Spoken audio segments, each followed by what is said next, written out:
On today's episode of Kilts and Culture with USA Kilts, we try the Temple Bar Malbec Cask.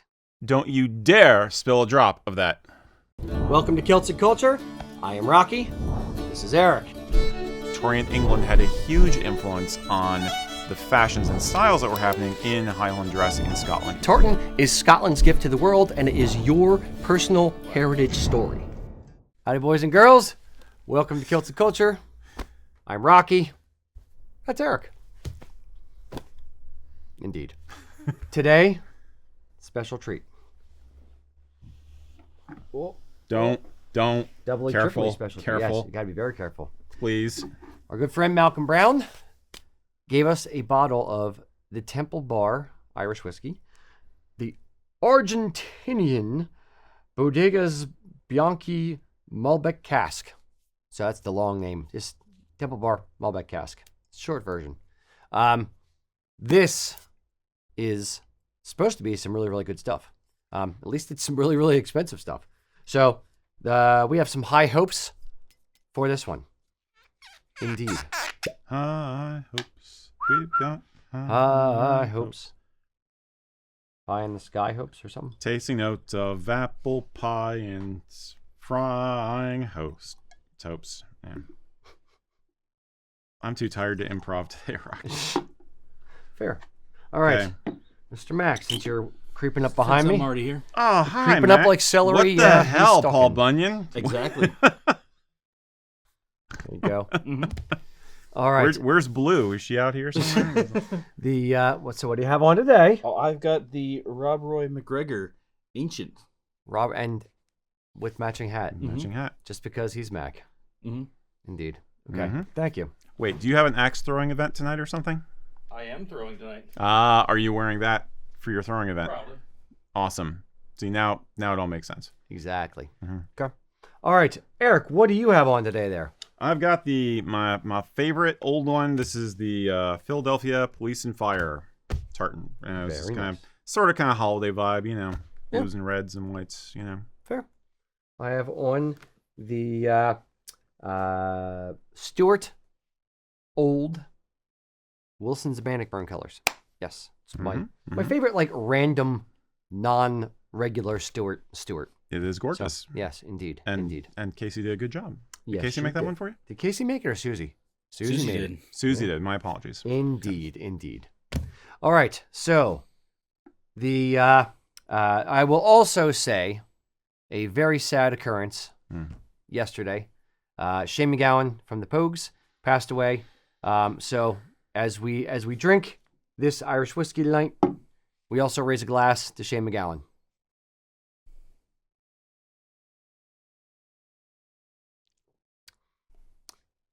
We normally smell a lot more than this before we jump right in, but Well, you're caught up in the moment. yeah, I know. It's crappy news, that's for sure. It was, yeah. Yeah. I won't say he was my biggest early influence in getting into Celtic music. I was more Dropkick Murphys and Flogging Molly and Real Mackenzie's kind of era. There's a band called the Rusty Nails from New York City. There's a few other ones.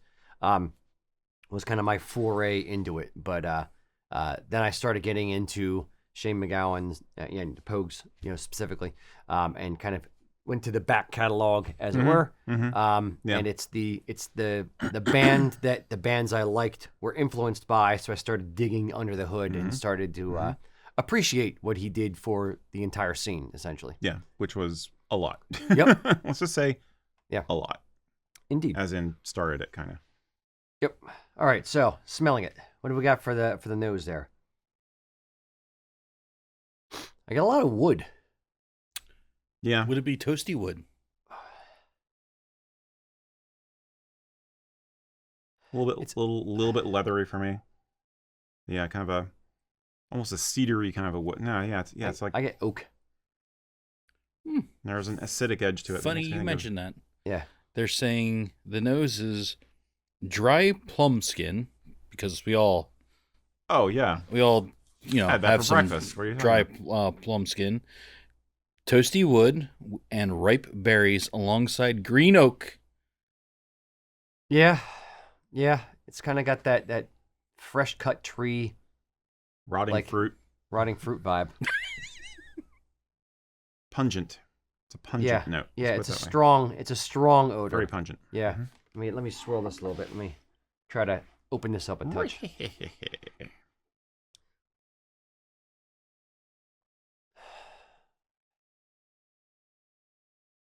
Now, I don't know if anybody out there has looked this up since we're drinking it and has found out what we found out about it Oh yeah. in terms of what Cost. you can expect to pay for this. Yes. This is about $28 worth of whiskey right here. Actually, probably more than that. Have to put it in those terms. Yeah. The it's essentially we every month we have all these bottles behind us that people give us to try on the show, and we try to go kind of in date order. So it was this one or one. There was two others that came in around the same time. We're like, okay, so here's two scotches. Here's one of here's this one. Which one do we want to try? So as part of it, we try to look up the price because that should factor into the quality and the score that we give it. And my jaw hit the floor when I saw that this was a $300 bottle of scotch, or excuse me, Whiskey. Yes, this one's an Irish whiskey. Arr? Yeah. Yeah. So yeah. All right. Taste. What do we got? Tastes like Malbec. Mm. It does. I mean, have you ever had a Malbec? I can taste Do the you drink wine? Argentinians. Do you drink wine at all? Have you ever had a Malbec? No, Because I it does have a very wine vibe to it. It is very, very smooth. Extremely smooth. It's got it's peppery to me. Yeah. Only a little bit. See, I know I'm on the right track when Max over there going, I don't try to account for my taste buds. I know that my sensations for these things are off. So they're saying the palate is a dusty cocoa and oak spice with a touch of milk chocolate and cranberry. What? Well, I do get the fruit. I was going to say apricot-y, but milk chocolate aftertaste. I'm getting it now. I'm there with the Yeah. milk chocolate aftertaste.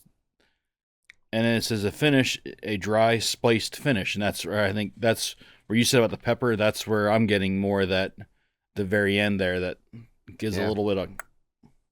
Now I open it up with a touch of water, so we'll see what happens.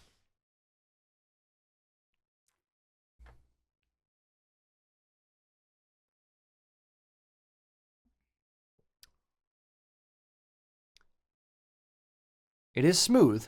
It is smooth. well, the water took some of the sweetness away from me. It took a little bit of the pepper away from me.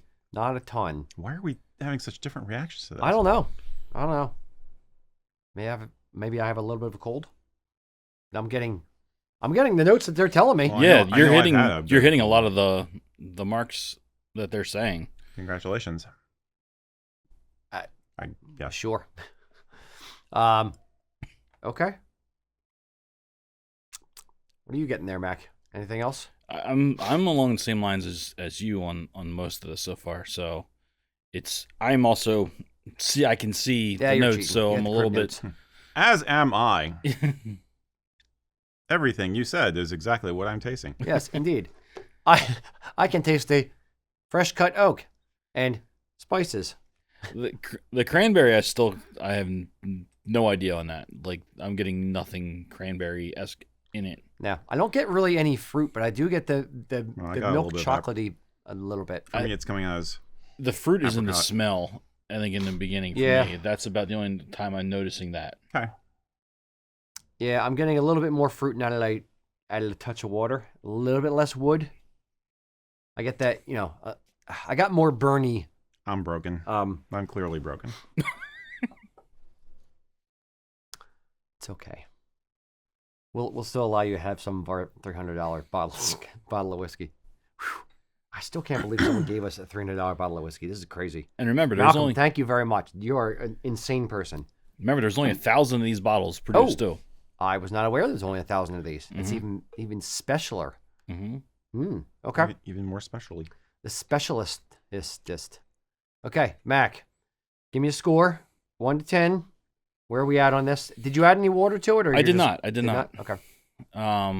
But I think where I'm at right now with it is, I think I'm like 7-9. Okay. on it. Okay. Strong score from Mac. Mm-hmm. Eric, where you at?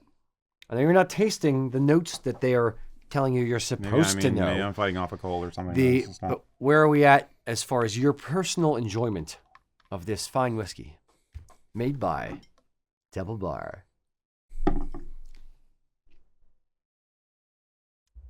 7.2. 7.2?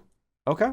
I don't honestly. It's not quite my thing. I'm still more of a Highland person, so it's very good, but it's not. I wouldn't spend $300 on it. I would gladly accept it as an offering at a party or something. Yes. All right, I'm gonna factor in the $300 part because I was about to give it a 7.7 or a 7.8, but the $300 thing. That means you're willing to buy it, right? No, 8 is you drive somewhere. 8 to go is you get drive it. somewhere to go get it. Okay. Yeah. So I'll drop it to 7.4 due to the price considerations. It's better than that, but it should be better than it is for the price that it is. For you, at least. Yes, indeed, for me. I'm Yes. glad it's subjective because if it's a quiz, I fail. My opinion to me is the only opinion that matters to me, or something. Okay. It's circular logic. It's fine. Just go with it. It's fine. Okay. Now Connor Fox, he says he bought it for €120 duty free in Dublin Airport. Now, was that when it first came out? That I don't know. It's airport scotch. Yeah. I mean, And is whiskey. it? Sorry. See, here's the thing. It says only 1,000 bottles done. So, I'm not calling shenanigans on our friend here, but 1,000 bottles seems pretty damn limited. So I'd be surprised if it made it to airports. Well, it's Dublin Airport, so okay. It's Temple Bars in Dublin. They're probably right there. Maybe you got a few bottles. So good on you if you got it for that cheap. Congratulations. That's a very good price for this scotch or whiskey. Excuse me. All right. It was October 2022 when he got it. So okay. It's been a little bit. Yeah, we got this in June 24th of 2022.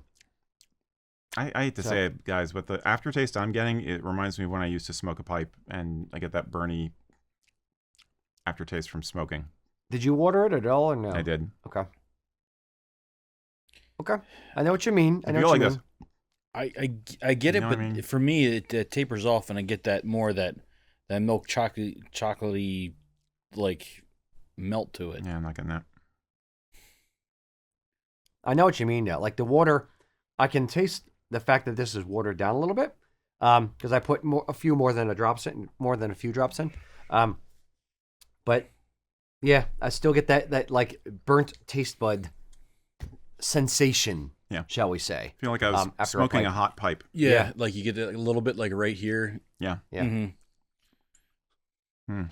We just need a gif of Erik going. Yeah, I'll do it for the game. Okay. Make us gifts, gentlemen. All right, boys and girls. I will remove now that we have our official scores. All right. We are here, but your humble servants, to answer any questions you have about kilts, culture, hence the name of the show. So, load your questions in the comments. Mac, you will start curating those. And Erik? And Celtic punk. Yes, and Celtic punk as well. Sure, why not? Yeah, if you have questions about punks. Or if you want to talk, you just talk about it. I can't really comment, but I can talk about it. Question number the first. Bill Marshall asked us, what are some good Scottish dishes apart from neeps and tatties, or haggis, to celebrate the holidays with? What kind of foods would you put on the table for holidays? Okay. Yeah.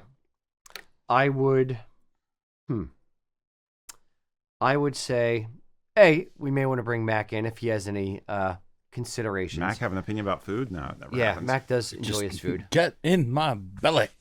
It's like all of it. I'd like all the food. Bring on the peanut butter whiskey. That's right. Hey, I love that stuff. All right, and we'll just turn off the light behind Mac too. That'd be great if you don't mind doing that. That's the censors. They're coming to get us. Indeed. Yeah, it's all good. It's a raid. All right, we'll take Mac out of the shot now. Thank you, Mac. All right, food for the holidays. Erik, what are you going for food for the holidays? My main point would be the fact that a lot of what we think of as Scottish holiday food started off as stuff that you serve for Burns Night, and then Burns Night became Burns Night plus Hogmanay, and then that became Burns Night and Hogmanay and Christmas. So honestly, I have no problem with enjoying this stuff any time of year, but everybody thinks of haggis, and there's a lot of different ways to serve haggis, I think is one takeaway. Desserts are usually the big thing. Yeah, So shortbread. Shortbread is great with, to me, that's a breakfast. I want with shortbread or tea time. I want either a really strong cuppa with it, or I want it in the morning with coffee. You can have it with scotch too. It's do anything with it, yeah. It's a good all day cookie. It's not just your breakfast cookie. It's an all day cookie. It's not just for breakfast anymore. Indeed. But my favorite is probably Clutie dumpling. Yep. Which is actually the Scotch version of a Christmas pudding, but it's not quite as strong. It's a little bit lighter, and they usually use some whiskey or drambuie in it, or also in the sauce. Like if you do a cream sauce on it. Yeah. So. Is that the one where you cut it open and usually like a penny inside somewhere? No. Clutie dumplings may be enjoyed all year round. They are a special dessert from Christmas through Hogmanay. At this time of the year, special lucky charms are folded into the pudding dough while it's being kneaded. These small metal objects represent a silver sixpence, a ring, a penny inside somewhere. No. All right. But yeah. Indeed. Oh yeah. Okay. So I dig on the sweets. So Clutie dumpling for me as well. I would say, what other foods? See, you could go contemporary and a deep fried Mars bar. Do that for any time as well. I'm in a sweet mood tonight. Give that to your kids on Christmas Eve. That's a great idea. Indeed, yes. You'll stay up. You'll meet Santa. You'll definitely meet Santa. Yeah. Other holiday foods / drink. Scotch. Iron brew. Iron brew. Hot iron brew. Ugh. No, actually, hot toddies are a thing, though. Yeah, hot toddies. Hot toddy is a see. classic of this time of year. That's always good, and they'll go with anything. Cockaliki soup. Yes. Nice. Yep. That's one of those things where Cockaliki everybody's got their own recipe, and everybody's recipe is better than everybody else's recipe. You know what I mean? But it's just like chicken. It's basically chicken soup. Yeah. Don't at me. But it's like a chicken soup with a clear broth, like a chicken broth, and then leeks, hence cockaliki, chicken and leek. And then most of the time that I've seen it, I know this isn't the most traditional, but a lot of time you'll have barley in it to kind of give it a little carb content. But that's always good. I could have barley and hops together, maybe some water as well. Right. That'd be great as well. Yes. Barley juice. Indeed. Yes, nice. The juice of the barley for me. Now I'm getting hungry and I want beer and scotch. I'm totally hungry. I've been doing like intermittent fasting this week, so yeah, I'm definitely hungry. But yeah, so it's about the desserts a lot of time. Like I said, like a shortbread, Clutie dumpling, tipsy laird, which is a kind of a trifle. For those who don't know, a trifle is basically like a custard and cake combo. Okay. And I think basically a tipsy laird has, again, there's like some whiskey in the mix with it, and toasted almonds on top. So that's really delicious. But I have always been a fan of puddings. Basically, I was raised with English Christmas pudding, and I learned to make puddings a couple of years ago. That was one of my COVID things I did when I was cooking during COVID. Was I started making 18th century style steamed boiled puddings, and that's just it's delicious. Yeah. Yeah. See, I'm all the foods. A, I'm horrible with names. A, of people. B, of foods. Like I can't remember anything that I like. I'm like, we go to a restaurant. It's like, Kelly, do I like this thing? Okay, sure. Unless it says exactly the thing that it is, like steak, potatoes, corn. Good, I'm in. Ooh, banoffee. When they give all kinds of like French names on the thing, I'm like, I don't know if I want this. Okay. But usually I do. So have you ever had escargot? Why I'm even asking? No, that's snails. I knew that one. The Rocky Mountain oysters. No, Mac. No, Mac. I see you. I know over where there. to get them, but I've never had them. Okay, your light's back on. Okay, so Mac, what's your Christmas food? See, I'm something Celtic-y. I want to do like a goose or duck, something like on those lines. Okay. That is on my to-do list at some point. We're going to raise Christmas a goose. And have a Christmas goose. Yep.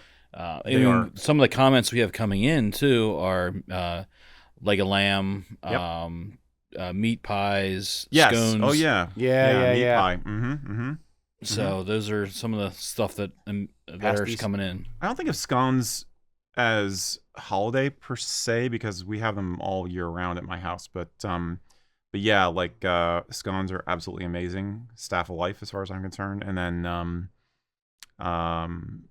if we're gonna broaden this beyond Scotland, I'll mention for Scotland. I'll also mention banoffee pie. For some reason, banoffee is really popular there. If you're in Scotland, please correct me or confirm if I'm correct. But from what I understand, banoffee is a thing. I don't know why, but those Scottish desserts are the bomb. But yeah, Welsh pasties are amazing. I ate tons of those in high school because at the time there was a commercial company that sold them boxed. You could get them in the grocery store. I'm really getting hungry. And I would devour these things. And then Welsh rarebit is also really delicious. Okay. Love Welsh rarebit. But for holidays, Yeah, I'm going back to like it's the desserts. I really feel like it's mostly the desserts when it comes to holiday food. Dundee cake was just brought up. Right. Okay. Yeah. So See now, What goes into a Dundee cake? Do they mention? this is just for holidays. A Dundee cake. Because I've heard the name, but I forget what it is. I'm sure. Is it a spice cake? I think it's a spice cake. Yeah, It's got spice like cakes. it's got like fennel or anise or something in it.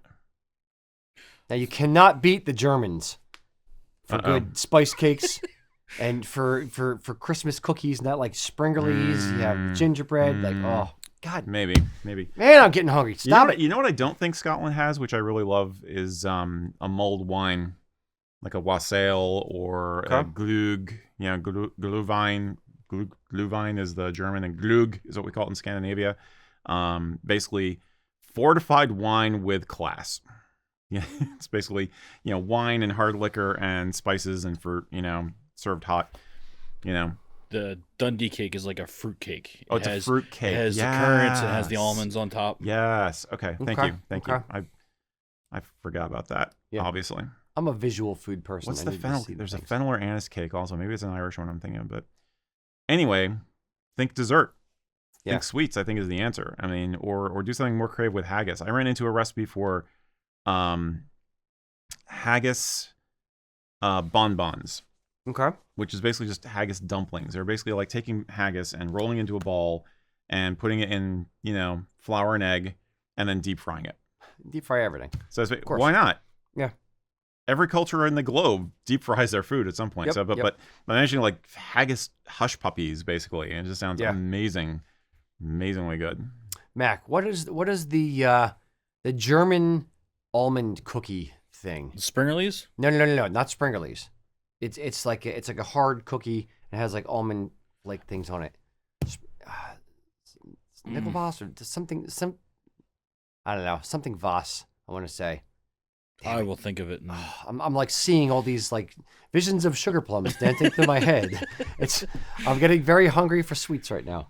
Okay, all right. I want a pasty.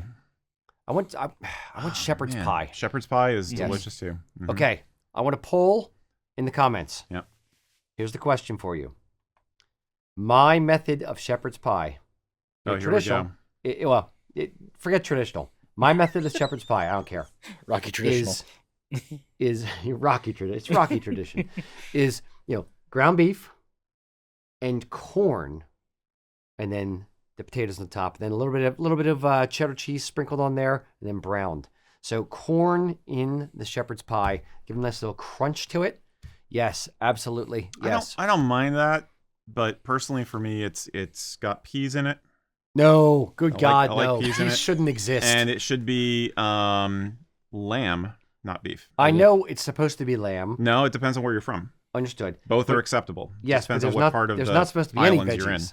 There's not supposed to be any veggies. Yeah, It's but just I meat like some and pe- potatoes. You So just put that's- corn in it. So That's how that's growing up. That's how we had it. It was the ground beef, and it was the mashed potatoes, and then sometimes we were being bougie. We got cheese and put on top. Yeah. But otherwise, that's really all See, it was. corn's a starch though, so it kind of goes with the potatoes. I don't know.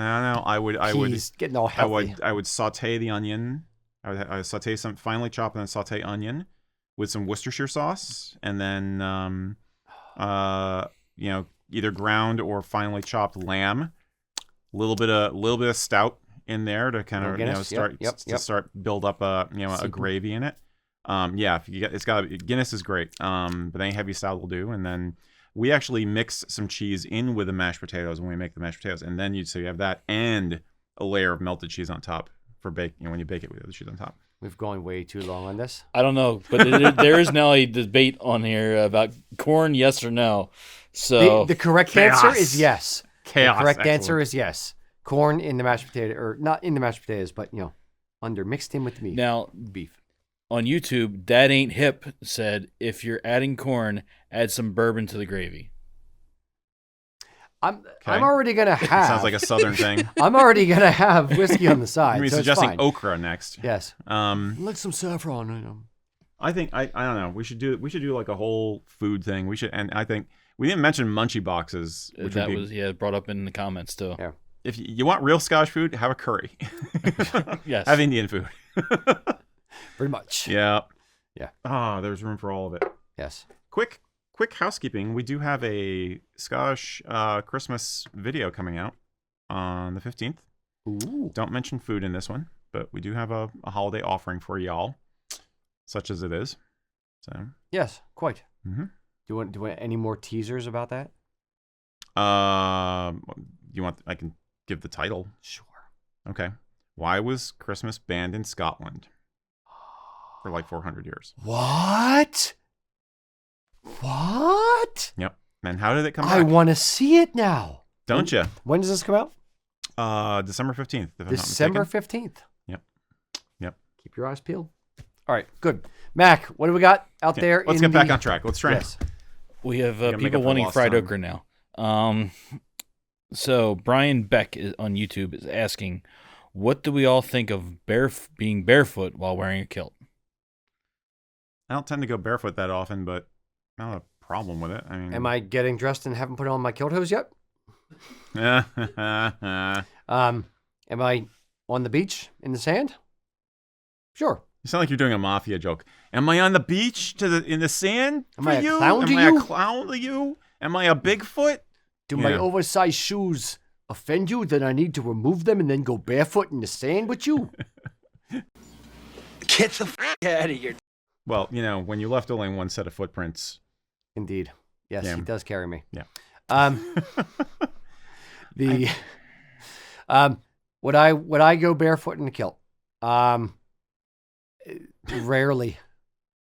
Like literally on the beach. It's about the only place I go. Yeah, where barefoot. do you go barefoot? Because if you're willing to go barefoot, then you're obviously just kind of like thumbing your nose at any kind of convention or clothing kind of standards anyway.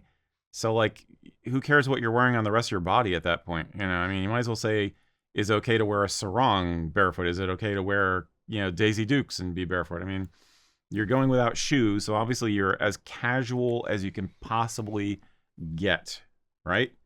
So we're not even talking about fashion at this point. We're talking about like comfort and maybe a statement of some kind. You know what I mean?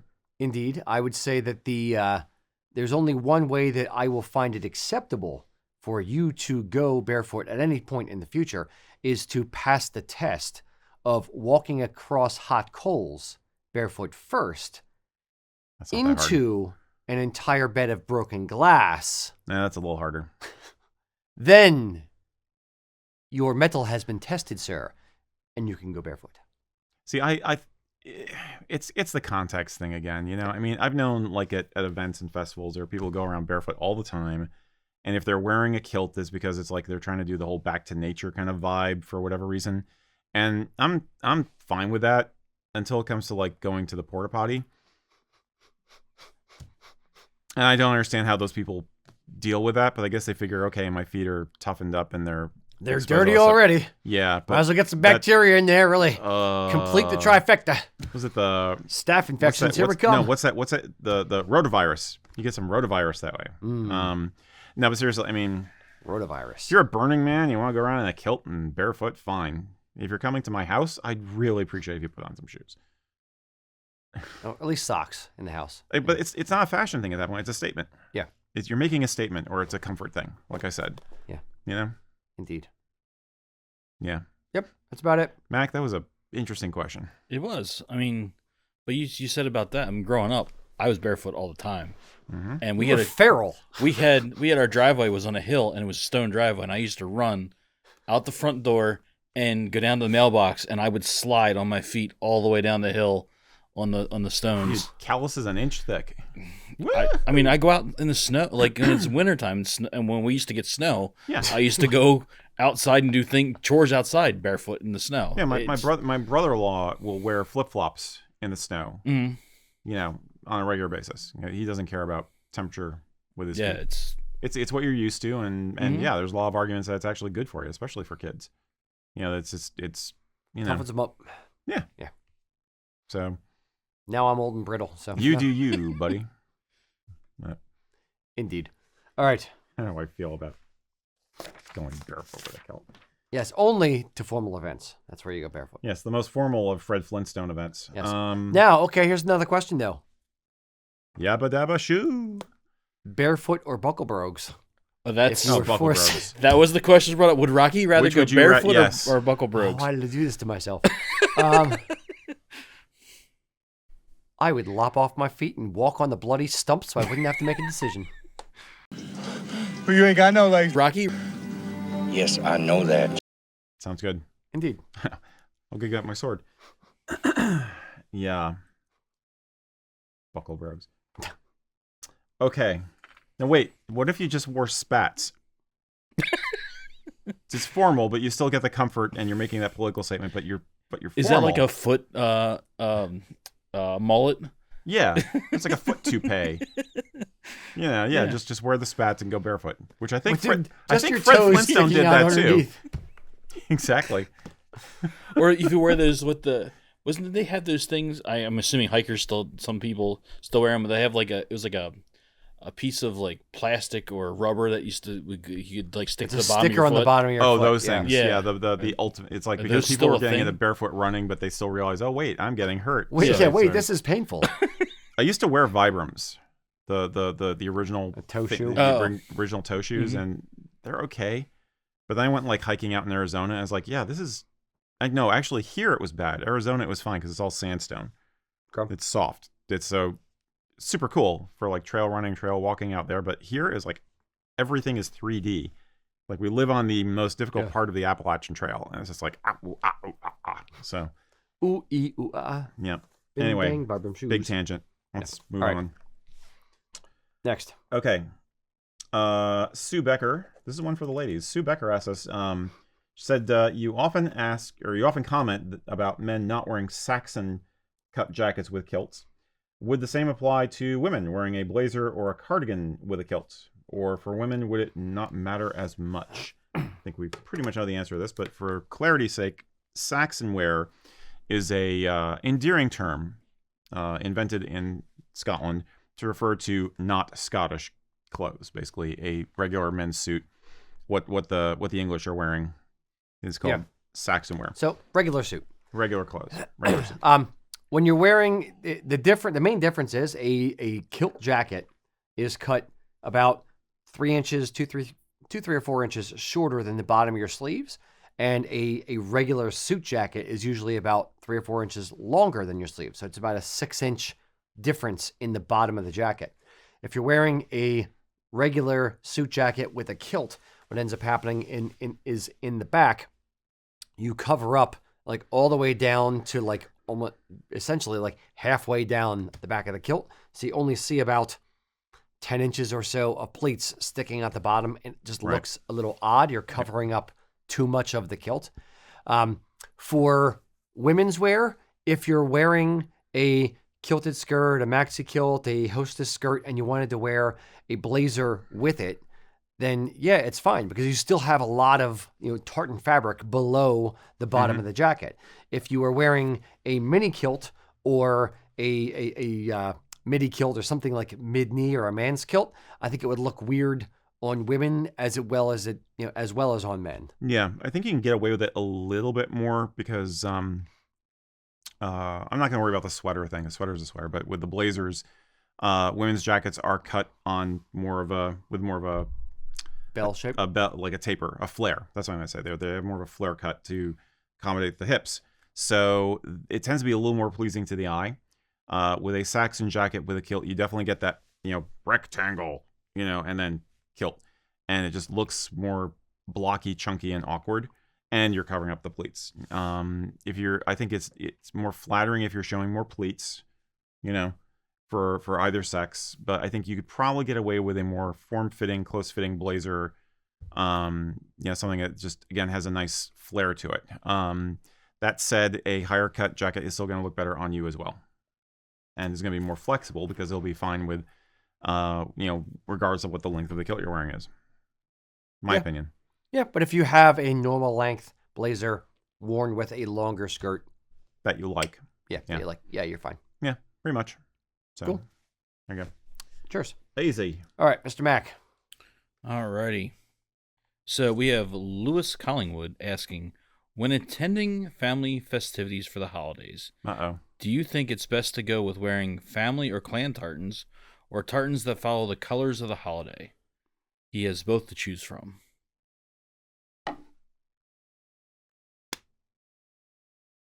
Yep. It depends on how uptight your family is. Yeah. It depends on if it's... Really, it depends on your mood. If you're in a festive holiday mood and you want to wear your holiday sweater and your wife is going to wear a holiday sweater, then sure, wear holiday colors in your kilt if you happen to have a kilt with holiday colors. If you're, going to visit your great grandmom and she has, she's from Scotland and, you want to say like, hey, grandma, look, I'm repping the family colors, the family tartan. Great. Then wear your clan tartan. There's no hard and fast rule one way or the other. If it means something to you, really that's what matters. Or if you know that it's going to mean something to someone else in the family, then sure, do it for that reason. Yeah, or you can mix it up. I mean, or other occasions like, let's say you're going to midnight mass. You might want to wear family tartan and look all gentlemanly and sharp for something like that. And then Christmas morning or, going out caroling or something, then you wear the more festive holiday color tartan. I think the only thing I would avoid would be I wouldn't want to combine them and clash. I mean, he's talking about tartans. Yeah. But I wouldn't wear like a family tartan like in ancient, no, it's not ancient, but yeah, I wouldn't wear like a family tartan that's going to wind up clashing with the red and green of your ugly sweater or your blazing red candy cane necktie. You know what I mean? I think that'd be just look. Oof. You know what I mean? But you see where I'm going with that? Yeah. I mean, you can wind up being clashy if you're not careful. Yeah. So Colton just made a comment that goes along those lines. Imagine Loud McCloud with an ugly Christmas sweater. I'd rather not. Exactly. Thank you, Colton. Yeah, that's exactly what I'm saying. Yeah. Yeah, but if you're, and some people may have the best of both worlds. If their family tartan is, Stewart or MacGregor or something that's, festive already, great. You can just wear your family tartan and have at it. But yeah, it's really down to what you're in the mood to wear that day. There's no rules and regulations. You're allowed to do what you want to do. I'll say another thing. Another minor point might be, speaking as a pagan who has a lot of Jewish friends, red and green are not the only holiday colors. You can go with blues and whites and other things basically that feel equally in the zone or festive or fun, and play around with that if you want to. I just don't have the kilt clash with the holiday flair but change it up. I mean, like if you're going to visit your family in New England for a week or something, then you take both kilts. Problem solved. Agreed. Yeah. So whatever you do, however you celebrate, happy holidays. Yep. I thought I had something witty to say, but apparently I didn't. It was like, I don't know. Joanna's saying, keep it clashy. Keep it clashy. Humbug. All right. Erik, what do we got from the preloaded questions? Well, I'll tell you what, Rocky, we got questions. Got a lot of questions. I have a lot of questions. I heard that about you. This particular question, I am a seeker. Patrick McFile said, this is an oldie. What are the best hats to wear with a kilt? Why are hats so unpopular these days? And we used to get asked this question all the time. what kind of hat should I wear with a kilt? And so we have some Pat advice, no pun intended, Patrick. We have some Pat advice we can offer. And I'd also like to point out the fact that all three of us are wearing hats. So we are extremely uncool and unpopular. that's fair. That is a very good point, though. Mm-hmm. The standard advice for hats with a kilt, the Glengarry, the Balmoral. If you really want to get fancy, the feather bonnet. I don't know if I'd wear that with a kilt, but yeah. Anyway, If your Nutcracker costume. that'd be spectacular, actually. Now I want to be a Nutcracker. All right. That's my next year's Halloween costume, is a Nutcracker costume. Yeah, so paint lines there. All right, okay. Going off the rails. Yeah. Indeed. So, no, but no, I'd say other hats to wear with a kilt. Did you say for formal or for everyday? We had somebody else who asked about hats for formal occasions. Okay. And I was going to possibly combine the questions. So Okay. But for holiday hats for a kilt, is that what he asked? No, he just said hats in general. What are the best hats to wear with a kilt? Best hats to wear with a kilt. I favor the old flat cap, driving cap, 8-panel, 6-panel, newsboy / this Cheese wedge, this style. Herkle. Ivy, yeah. There's a bunch of names for it. Yeah, there's like 8,000 names. They're all maybe a little bit different depending on 8-panel versus 6-panel versus newsboy, but yeah. Whether the brim is snapped or sewn down like yours is or Yep, whatever. But a lot of people think that's an Irish thing. It's not just Irish. It's not just for Irishmen anymore. They were This like is that. Irishman, by the way. We're extreme. It's everything. He speaks sign language. I do. Irishman. They were very, very popular for sporting activities. And then once the automobile came around, driving. So yeah, it's very much something you'll see in old photographs of guys out deer stalking, is hats like that. Not exactly that style, but you get the idea. So that's a classic kind of casual day wear, but can be sharp day wear also kind of option. The most traditional, if you want to be quasi-formal about it, would be either the Glengarry or a tam, more formal looking if you go with the more militarized version, which is the Balmoral. Bonnet. It's basically a bonnet. They're both versions of a Scottish bonnet. I tend to use little berets like this because this is cotton and it gives me that kind of tam bonnet vibe, but it's a lot easier to wear. So Warm and cool simultaneously. Yeah, well, it's just they're just Breeds. grab and go kind of a hat, and it's not wool.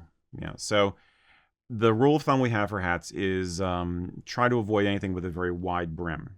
All you cowboys out there, I get it, but for most guys, you're gonna look better and more like you know what you're doing if you have a shorter to no brim hat, right? Yeah. Is this the question that asked if They asked why are hats unpopular? Yeah. I don't think they are. I would phrase it this way. With the casualization, I'm making up words, of the world, hats have likewise become less formal. So no, you don't see, trilbies and pork pie hats and, fedoras and things like that. You don't see top hats and guys walking around like it's the 1920s. No, but you see baseball caps all the time. You see flat caps pretty often. You see all kinds of different, other headwear, but it's become more utilitarian than it has fancy style. It's become an outward expression of personality, what team you support with the baseball cap or things like that, than it has, your status of wealth, so to speak. Does that make sense? I don't really completely agree, but I think there's some truth. I think a good fedora is a practical hat. A Stetson, a cowboy hat is a practical hat. I'm not saying they're not practical. Okay, but I'm saying, but in terms of what people wear the most, yes, I agree. It's like flat caps and baseball caps pretty much rule, and beanies. Yeah. And it's basically because I think we tend to efficientize, tech eyes. I'm not using my words well today, but we tend to go for technical features more than style. Most guys do. So the idea is you take something which is very technical and purpose-driven, like a baseball cap, and then you turn it into a style element afterwards. Whereas opposed to other hats were both at the same time. You know, like a fedora is perfectly practical for keeping you warm and also keeping the sun off and the rain off. But then people started driving cars all the time and going in and out of buildings, and in the late 50s or early 60s, hats became too much of a symbol of conformity on one level, and also they were just less easy to manage with an automobile suburban lifestyle. So they kind of fell out, that's where it started to go. Flawed favor. And you had Kennedy not wearing a hat at his inauguration, and everybody said that was like the watershed moment. It's like, oh, we don't have to wear hats anymore? Yeah, screw that. And hairstyles became more expressive at that time period also. You know, everybody wanted to show off their haircut. So, except for the military buzz cuts. But anyway, you get my drift. So I think hats are always here, but you want something that's easy to wear and you don't care if you beat it up. You don't care if you lose it. You don't care if your dog sits on it or if your child chews it up. And I conflate that on purpose. But yeah, as far as a hat that suits your style, don't overthink it. But some styles will definitely look better with the kilt than others. You know, and I do think hats are popular. It's just different kinds of hats are more popular. Yeah, it's just different now. With everything being so casual, it's just become more of a casual form follows function kind of thing. So beanies keep your head warm, effectively. So that's an easy thing to wear. Yeah, so it's also commercialization because it's easy to slap a logo onto those things as opposed to, you don't see a lot of fedoras with like, Nike with band names on them, yeah. Yeah. Indeed. And if you're at a hockey game and there happens to be a hat trick, it's a lot easier to toss a baseball cap than your $100+ fedora. People pay a lot of money for baseball caps though, don't they?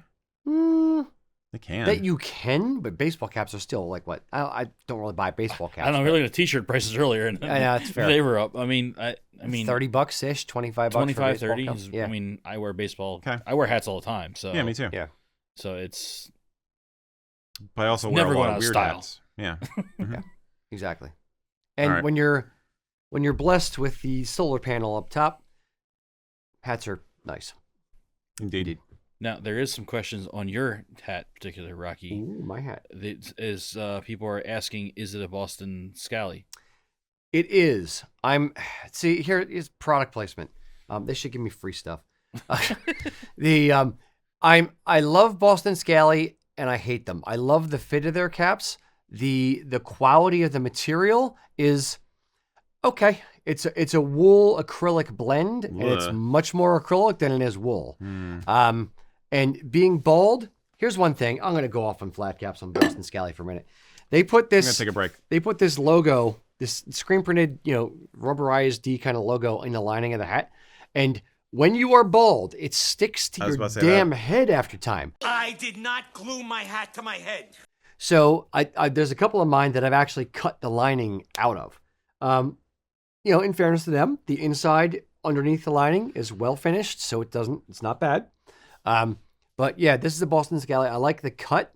I'm meh on the fabric, and their price is a bit high for my taste, especially for what it is. But I've explored a few other flat caps. I have a few maybe in the mail on their way to me right now. Yeah, you could have taken this opportunity to push USA Kilts offered 100% wool hats. There is that too. Sure. Buy our flat caps. Do you even mercantile, bro? No, I'm too honest. It's Christmas time. Yes, indeed. And you're sending our business to Scally Cap. No, I'm not sending our business to them. I'm saying that they need to improve. Oh, the other thing that I don't like. Hold on, I'm not done. You just reminded me of the other things I hate about it. Sizing is not consistent from one to the next to the next. The medium could be a 58, could be a 59. And it's noticed during this episode, I'm still watching. I have to make sure the seam is dead center. Sometimes it's a little bit to the left or a little bit to the right of center. I have a few of their caps, and it's not always dead center, and it drives me nuts. You're pilling pretty badly right there too. It's probably because it's acrylic. It's pilling because it's acrylic. Son of a bitch. If only you could get a 100% wool, made in Ireland, real flat cap. But where would I get such a cap, Erik? I don't know. Oh wait, I do. usakilts.com. Wow. Tell me more. I'd like to subscribe to your newsletter. Yeah, well, there's not much more to tell, but we do sell hats, and they're pretty good. And we try to source colors that will tone well with your tartan, which is another hidden advantage. Yes, indeed. And this is not supposed to be a commercial show, so I'm going to shut the frick up. Okay. How about a question? I'd love to hear one. All right, Don. Wait, no, that was mine. It's Mac's turn. I'm sorry. Mac, how about a question? Hi. So we got Adam's questions. over there clicking on so many things right now. Shut up! Sorry. We have Brian asking. He was torn between a tweed vest and an Argyll vest. Landed on the Argyll. Mhm. Did he make the right choice for a dressy, but not formal, and still business casual when needed? Still business casual when needed. Sure. Yeah, It's that'll how you work. accessorize. Just the vest, not the jacket. He said just vest. Yes. Correct. Okay. So the vest, a black Argyle vest, is going to dress up a little bit more. Again, you're only wearing a vest, so you're not really dressy, but you're. Oh, it's much nicer. Is it nicer? You like that now? It's good. Mm-hmm. Oh, now I want another thing of whiskey. So, I was distracted by whiskey. No, a black Argyle vest is going to be a little bit fancier, a little bit nicer looking, a little bit dressier than a tweed vest. But a tweed vest is a great workhorse. It's a great utilitarian. It bridges a lot of gaps or a lot of things where it looks nice in a whole lot of different contexts. And if you're going to a wedding, tweed looks great. If you're, even if you're in the wedding, a lot of times, especially now in Scotland, tweed jackets, vests are real big in weddings. It's great for business casual type look. Not that there's a business formal, but I don't know. What are your thoughts, Erik? Yeah, I think if you don't have a jacket, then you're not ever going to be really that dressed up in terms of formality. So either is fine. I personally am a little tired of classic Argyle vests with the chrome Clonnagill buttons. I prefer either, just something else, like black or antique, just to, make it a little less rental-like, if I may. Looks, because that's, the bog standard rental uniform used to be a black Argyle and vest.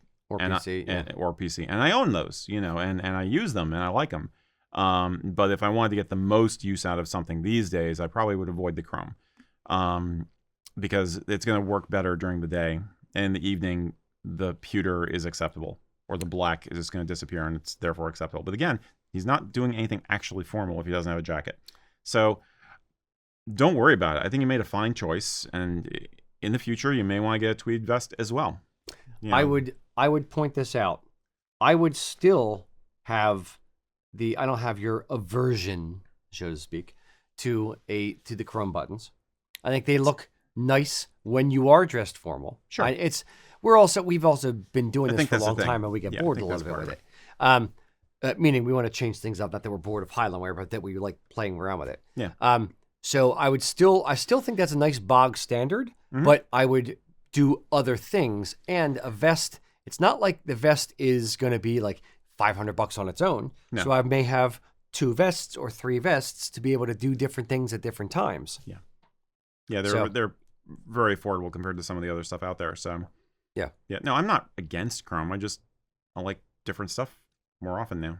I will not begrudge you Good. your anti-chromeness. I'm not anti. I'm just don't groove on it as Sounded much. kind of anti. Whatever. Kind of anti. I don't know.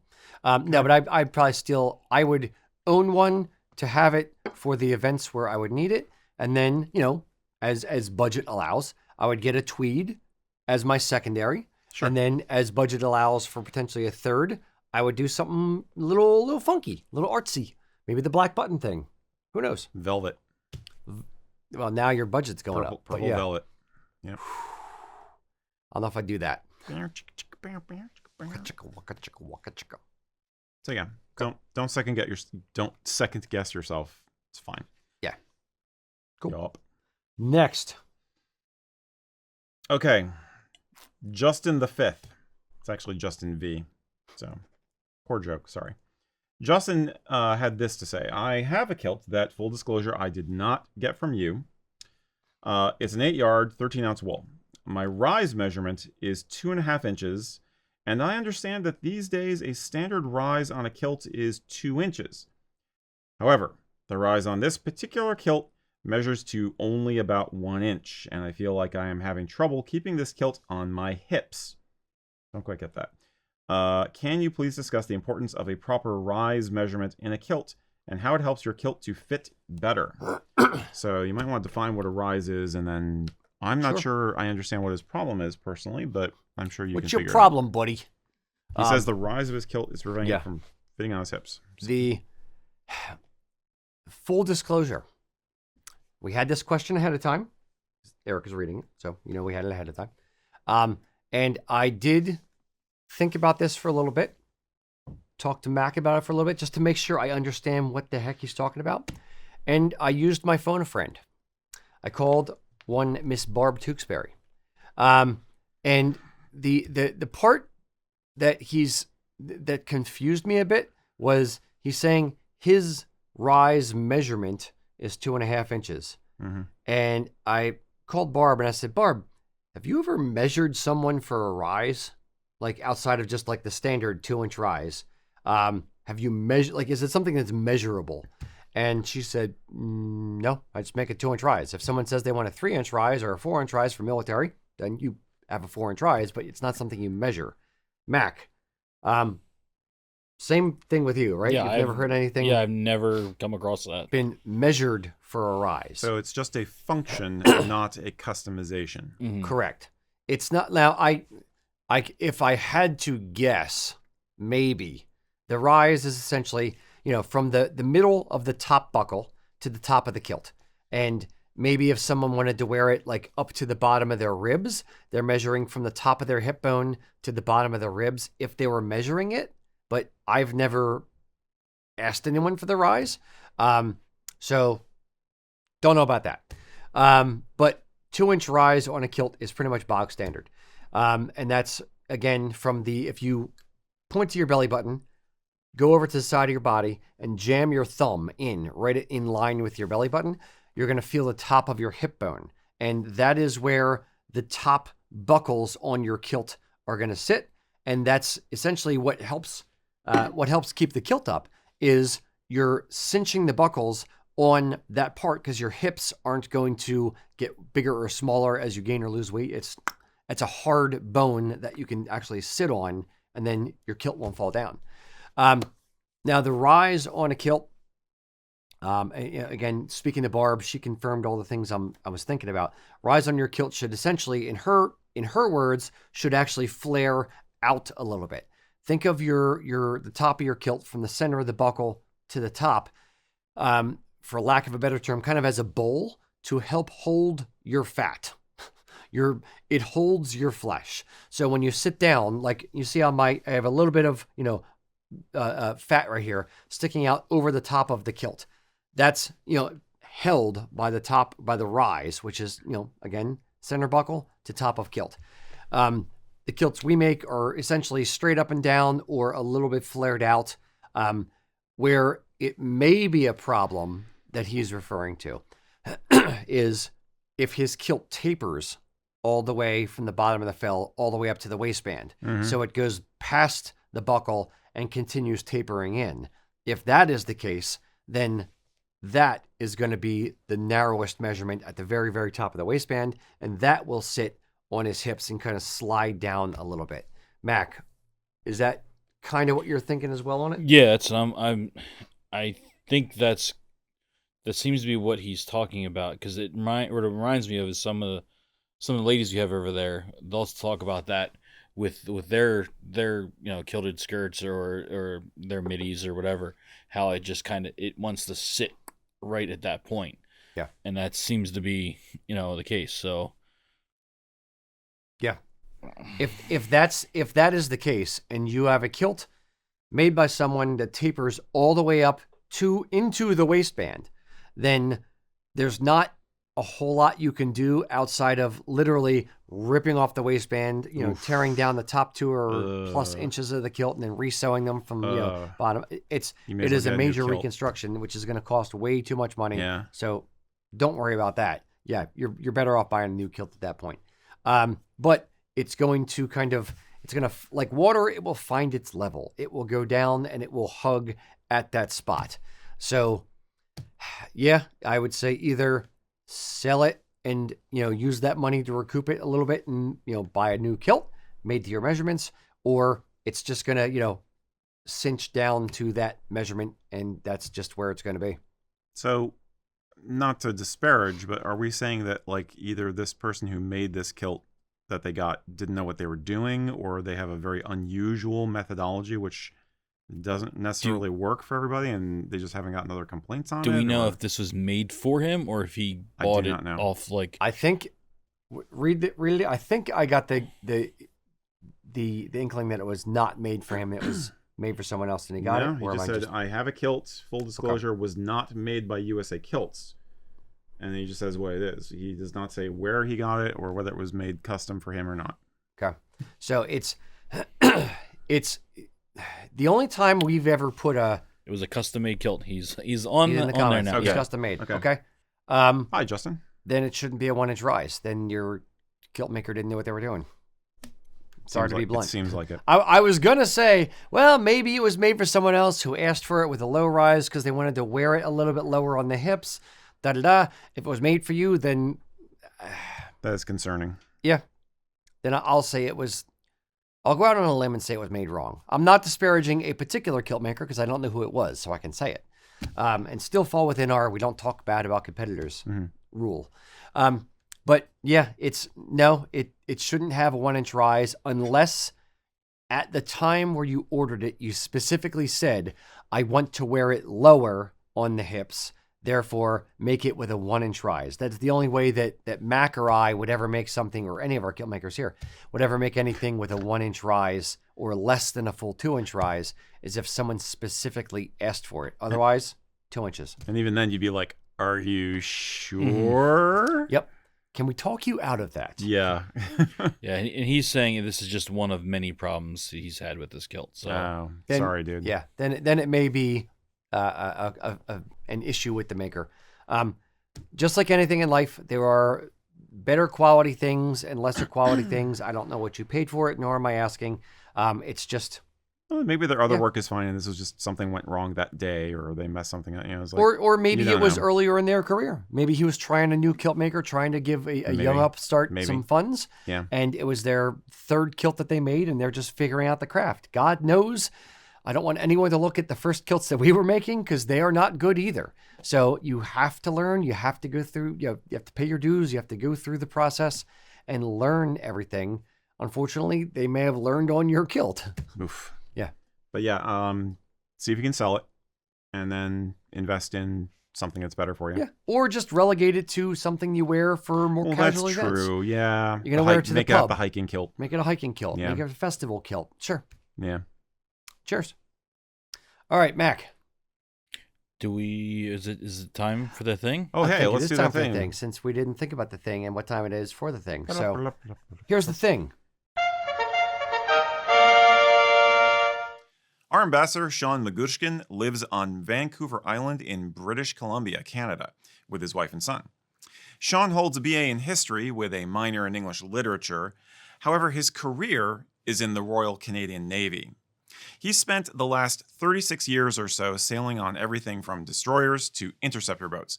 That's what he does now, in fact, and he absolutely loves it.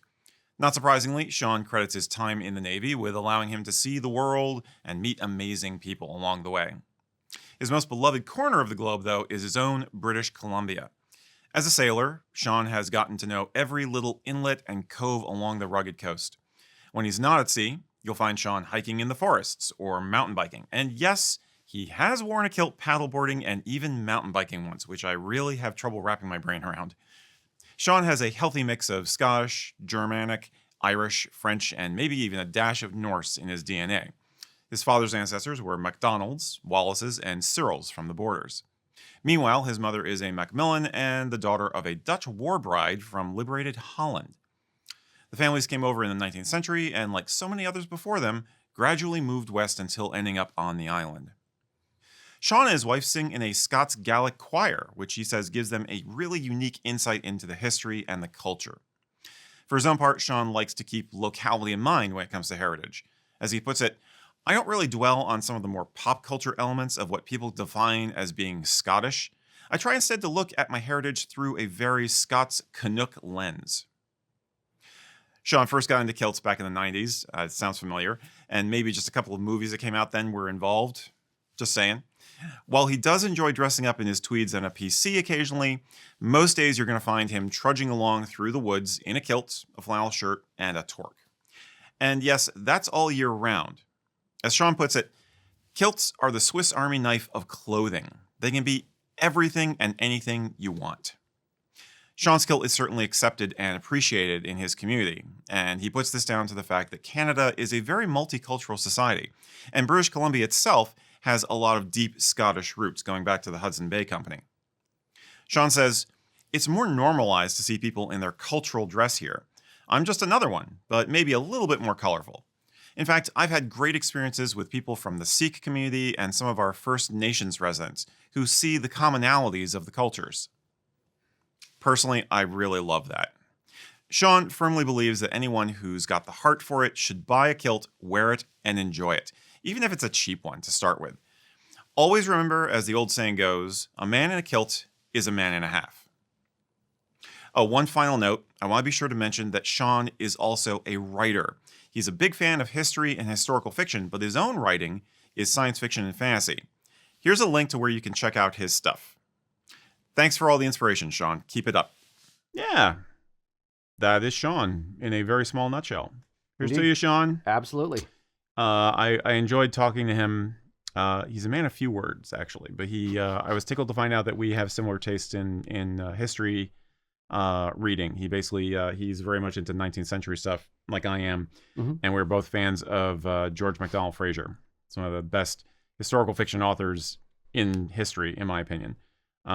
So that's cool. And as far as I'm concerned, he's living the life of Riley. I mean, living out there with that easy access to nature like that and everything is like, yeah, it's really nice. And a snappy dresser. He is a snappy dresser when he wants to be. He is a snappy dresser. Yep. And he lives the nice casual as well as, I've seen him very, very casual and very, very dressy. He's sharp guy, sharp dresser. He's just always in his element. Yep. It's kind of the vibe I've always gotten from Sean. So. In a weird way, I'll say it this way. He seems very comfortable in it. Exactly. It's kind of second nature. It's very, very organic for him. There's some people where when they first start wearing the kilt, they feel a little off and they feel awkward, which makes them look a little bit awkward, but he seems super comfortable in it. So the more you do it, the better you get. He's a perfect example. Yeah. Cool. Yep. Cheers. Cheers. All right. Was that you or Mac? I think we're heading to Erik. Sure. Let's head to Erik. All right. Oh, do you want to do the speed round? Hit. Oh, you want to do the speed round Let's now? do the speed round. Yes. Okay. Special content today. Do you have your stop clock? I'm getting a stop clock going here. Oh, now I got the stop clock. All right. Is it good? Now, do I start after he reads the first question, or do I start now? Let me explain first. Okay. Okay. Mr. Billy Pratt asked us several questions, and I appreciate the enthusiasm, but in the name of sanity, and fairness, we decided to do this in the following way. So, Mac, when you are ready, say go, and I'll start reading. Hold it up. I have it right here. Okay, I want to see it on the screen. Well, I got to hit it first. I know you got to hit it. All right. Taking this very, very seriously. All right. Ready? 3, 2, 1, go. What has been your favorite scotch you have tried on the show, and why? Open 18 because it's damn good.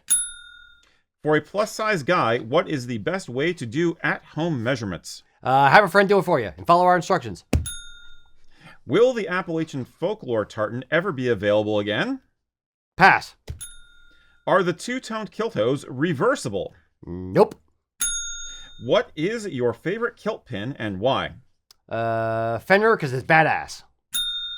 What is your personal opinion on the best tartan to hunt in? Black Watch Weathered. Is there a fishing tartan? Leaping Salmon by House of Edgar. Are there fishing or hunting related kilt accessories? Yes, a ton of stuff with stags on them. What would be the best outfit top for church? Like a jacket and vest? Yes, jacket and vest. Time! What do we got? 56:22. Nice! Woo! Under a minute. All right. That's TikTok worthy. That's record time right there, buddy. Wow. Feeling good, feeling good. How many points? Mac, how many points did I get? You had the pass, so that deducts some. Ducks, yeah. Yeah. So right. But we'll go 5,000. 5,000. It's a good score. Good score. 5,000. Congratulations. Nice. Very good. Congratulations, Rocky Rager. You get a year supply of haggis aroni, the Dublin treat.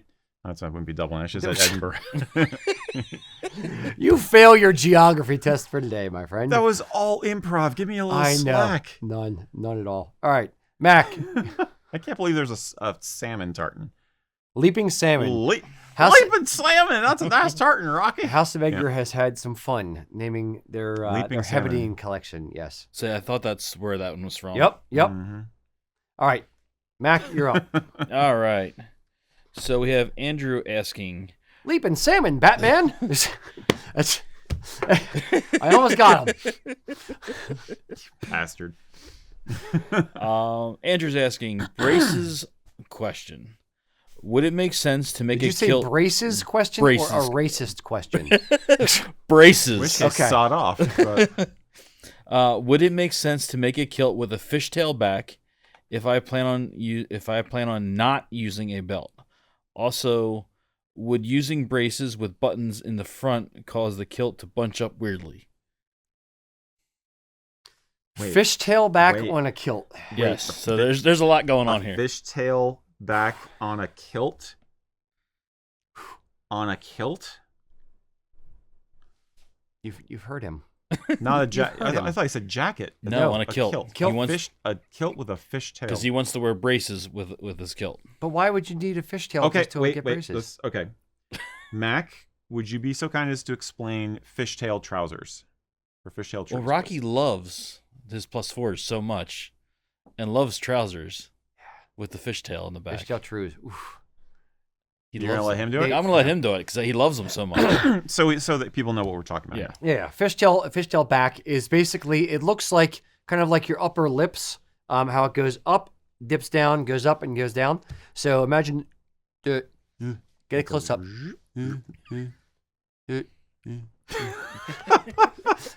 So it's like, it's the typical lip thing.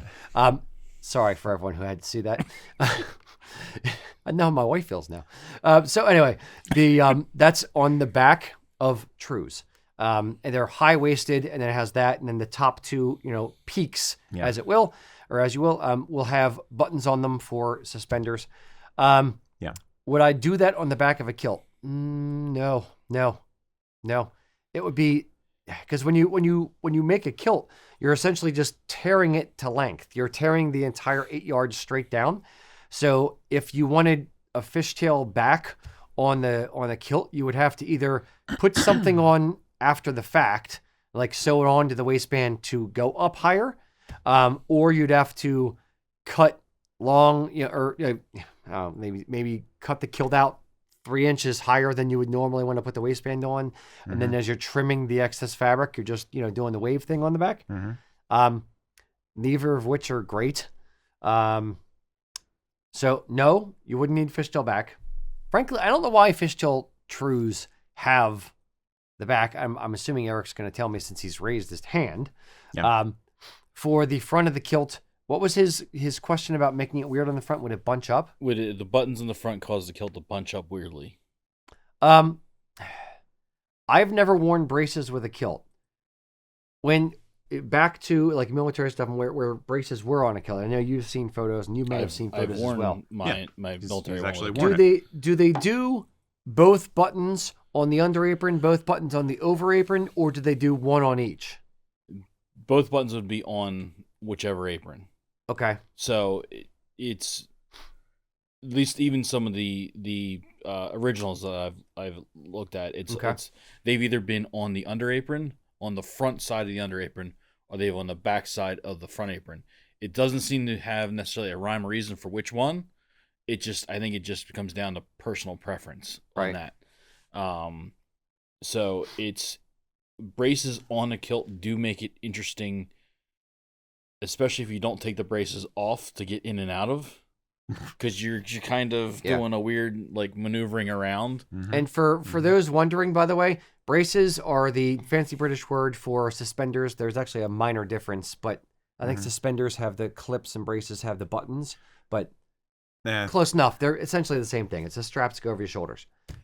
Continue, Mac. I apologize. But yeah, they're either going to be all in one. They're either going to be one or the other, not going to be separated at all.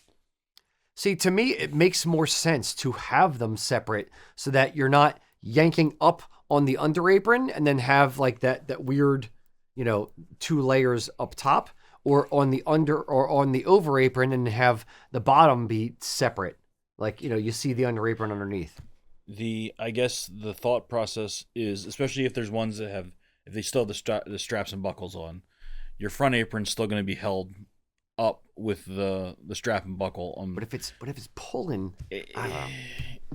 It's interesting dynamic. Well, you're wearing a battle blouse or jacket over the top anyway, so nobody's gonna see it unless you're undressed for some reason. So yeah, you're hanging out in the bunker or whatever. Yeah, they may not have cared. Yeah. So yeah. Okay, so yeah, the other thing is that a kilt has a rise, as we've said before. It is at your midsection anyway, and if you were wearing braces with a kilt, you had the military rise, which is even higher. Correct, Mac? Yes. Yeah. So we have people who will ask for buttons to be installed on a kilt so they can wear braces with it. Usually, it's because they cannot have any compression around their midsection, especially gentlemen who have had to undergo various gastric surgeries. It's safer for them, or more comfortable, So, but yeah, the whole fishtail thing is in trews, in Scottish trews, it is once again a survival of 19th century fashion. There was a time when most gentlemen's trousers had a fishtail in the back, and the reason was that they were trying to keep your pants from falling down awkwardly and untucking your shirt when the pants rode down or got hunched down when you're doing something like, say, riding a horse. So the fishtail was basically a way of making sure things stayed smooth and neat and in place, and you didn't have a gap of a shirt showing up between your pants and the back of your waistcoat if you happen to be going without a jacket for some reason. And it's just it was a way of making sure the layers behaved themselves. And that reasoning stayed true through the 20th century, mid-20th century, with men's suits. You look like old grandpa with the pants up to here. Well, everybody had their pants up to here because in the 40s, even up to the 50s, you had them up to here so that you didn't have to worry about your shirt popping out. But in the 19th century, the solution to that and keeping things tidy and not shuffling around too much based on what you're doing work-wise was to invent the fishtail. I'm convinced it probably had to do with horseback riding originally, but there was a specific reason for it. And now you have the fishtail preserved in Scottish trews because you're typically wearing it with a shorter Highland jacket, which is ordinarily worn with a kilt. So you need a way of making sure that the trousers behave like the kilt would. In other words, having a higher rise and not looking stupid with your shirt poofing out, or just a gap that looks awkward between the pants and where the top half of the outfit starts. So that's why you still have them in use in Highland wear. There's a style reason as well as a practical reason. Yeah. For a kilt, you don't need it, as said. Yeah. The other thing I like about the trews, and I think I have it on one of my. I have 2 suits. One of them has a rubberized material up near the waistband that helps keep the shirt tucked in. So similar kind of functionality with it. Right. Yeah. So there's neat little tricks and things to help keep your shirt tucked in, but that's ultimately a lot of dress pants have that now. Yeah. Little rubber strip, which I don't like personally, but it works. But I don't like it. Yeah. If I have to wear a suit, I'd much rather it be from the 1930s or 40s, frankly. But I've been trying to. I've seen tweed maker or something. I don't know. There's a couple different. I get served Facebook ads. Well played, Facebook.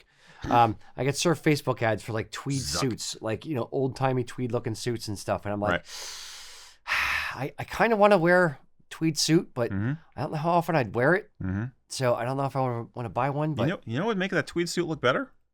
A kilt. perhaps, if only I knew a place to buy a kilt. And matching tweed jacket and vest. Indeed, quite.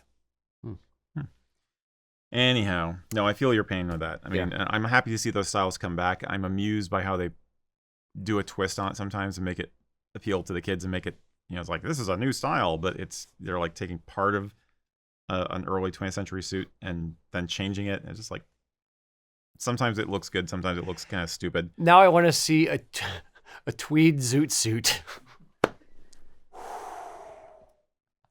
I did that because I know your love of zoot suits, and I want to see a tweed zoot suit.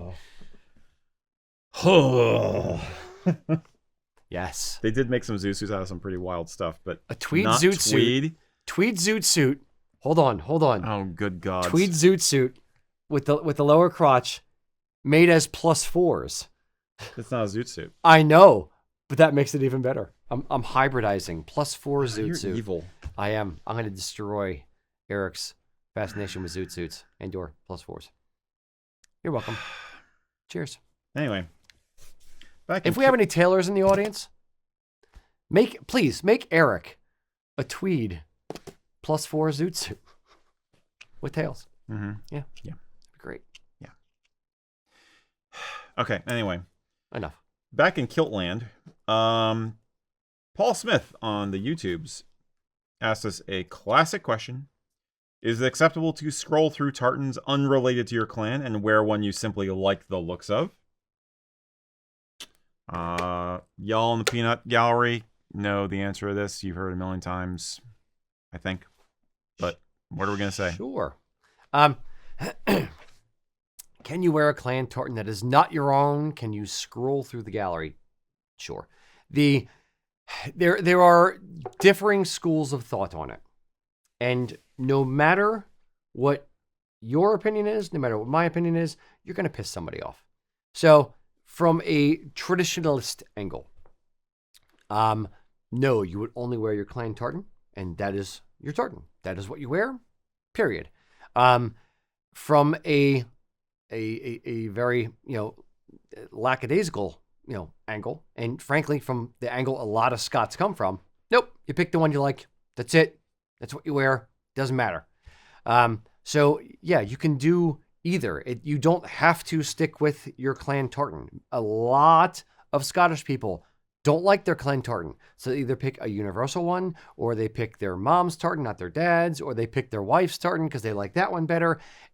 There's a lot of, the funniest thing that I think we've, interactions or comments we've gotten on like TikTok videos specifically, because our TikTok account goes like crazy, a lot of Scottish comments. Why are you Americans talking about kilts? This is weird. But they'll also chime in and say, it doesn't matter. No one over here cares what your tartan is. Just as long as you're wearing a kilt, that's fine. It doesn't matter if it's your clan tartan or not. Pick the one you like. Pick the colors you like. Doesn't matter. Clan tartan doesn't matter. It's all made up anyway. That kind of, reaction. But then there are also people who will say, no, you wear your clan tartan. So it doesn't matter ultimately what I say, what Erik says, what they say.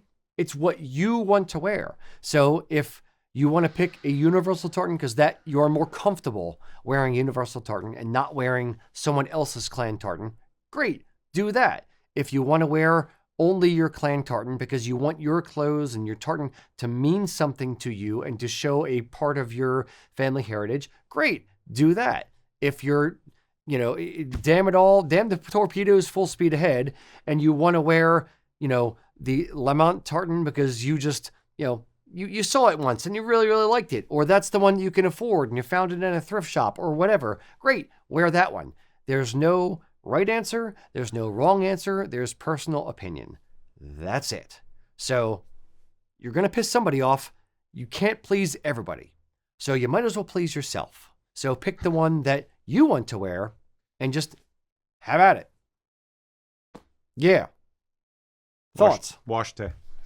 Yeah, that's basically it. Plenty of people do that. You can wear either one. You can own both. Don't mix them, as we often say. Don't wear the universal tartan with a clan tartan tie. But yeah, As the great bard Rabbi Barnes said, "You do you." Yep. Indeed. Yep. You do you. Let me translate "you do you" into Scots Gaelic, Gaelic, yeah. or into Scots. I don't know. Yeah. Oi, bruv. You do you. Oi, bruv. Yeah. Cheers. Yes. Lunch.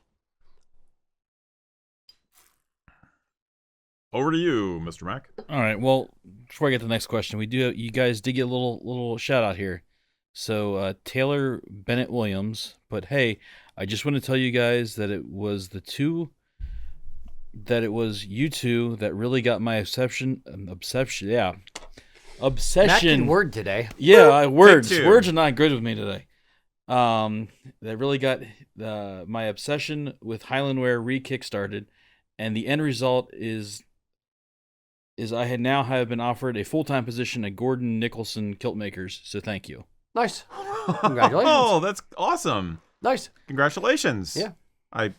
You give us too much credit, sir. But that's fantastic. We are happy that we are the Super cool. spark, but you provide the fuel. So where's he located then? He's I'm assuming Scotland. yeah. Be my guess. Yeah. Yeah. It's a hell of a commute if he's not. Well, you do what you gotta do. But Indeed. I enjoy. Best of luck to you. Yes. And Did he say what he's doing there? yeah. It did not. It just Okay. so Now I'm he's got a curious if full-time it's, position. if it's a kilt maker or if it's a store employee. Yeah. If he's taking Nick's position over there. Yeah. The little inside humor for those who know Yeah. Nicholson's. Hmm. Yes. Yes. Now I'm curious. Drop us a line sometime. Yeah. Give us some pictures. Yeah. Love to see life over there. All right. All right. So we have the Hang on. Sophisticat. They're still traveling from Kelso. Who? What? It's still a commute. Sorry, they are responding as well. Got Okay. it. So it's a Okay. little bit of a lag. Got it. There's a Got little it. bit of a Mac lag. took a I'm trying to left-hand get turn caught there. back up here to you. Yes. It's still a commute because they're traveling from Kelso. Is Right. that I'm saying that right? Mhm. Okay. Sure. Kelso. Sounds like Kelso to me. Yep. Okay. Yeah. But still. Yeah. Yay. All Good right. luck in a new job. Yes. Yeah. Yes. So we have the Send all of your customers to USA Kilts. Gordon won't mind. It'll be fine. Just tell them that, look, you really, really like USA Kilts, and you're going to send all the real stuff over there. It's fine. Yes. I'm sure you won't be fired immediately. So we have the sophisticated gent asking, I have a question about My great pinky needs to kilts. be out now. My pinky needs to be out. Sophisticated. My Yes. pinky's natural, yeah. So.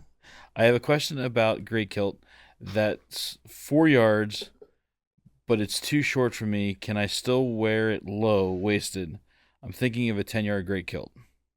10 yards. So they have a great kilt that's 4 yards, but it's too short. Short length or short height? Width-wise, yeah. Short And how for me. Can he tall, wear it how tall low, is this he gentleman? said? Wear it low waist. So it doesn't say. He doesn't say that. Okay, if you can say how tall he is, that would be helpful. But- What's his name? The sophisticated gent. Mr. Sophisticated. Mr. Gent. Mr. Gent, if you will. Yes. Sophie, if I may. Yes. Tell us in the comments quickly so we can get back to you. Do you mean 4 yards and you want to wear it lower on your body, or 4 yards and it's not enough? That's why you're talking about a 10-yard kilt. That's what we need to know. So we did find an answer here. Okay. Since he's 6'3", Okay. 6'3" and a half-inch tall. Okay. Mr. Gent, you're screwed. He is not screwed. We've talked about this before about The, splicing to get more width. We had this very question like a month or two ago about tall people and dealing with great kilts. So what I would say is start with looking at Martin Mills cloth or Strathmore 13 ounce, because those are both 60 inches wide on the bolt, versus House of Edgar double width is 54 or 55 inches wide. Loch Heron's going to be 54 at double width. So you want to pick a mill and a fabric that is a little bit wider, because you can get an extra 6 inches or 5 to 6 inches out of the bolt of cloth to be able to get it up over your shoulder or up over the head a little bit, potentially. The taller you are, the more difficult that is. Yes. Is there a way to get a longer width? Sure, maybe buy single width cloth and splice it together in the middle. Not a great option, but and it could potentially be more money or will be more money. That's an option as well. Not ideal. Going from 4 yards to 10 yards, that's a hell of a jump. Did he say what his waist measurement was or no? No, we did not see that. But yeah, there's a big difference between the width of the fabric off the bolt versus the yardage. Yeah. More yardage is not really the solution to your problem. Yeah. Unless he cuts it at 5 yards and makes it 120 inches wide. But then that's it's too wide. yeah, it's a tent. Yeah.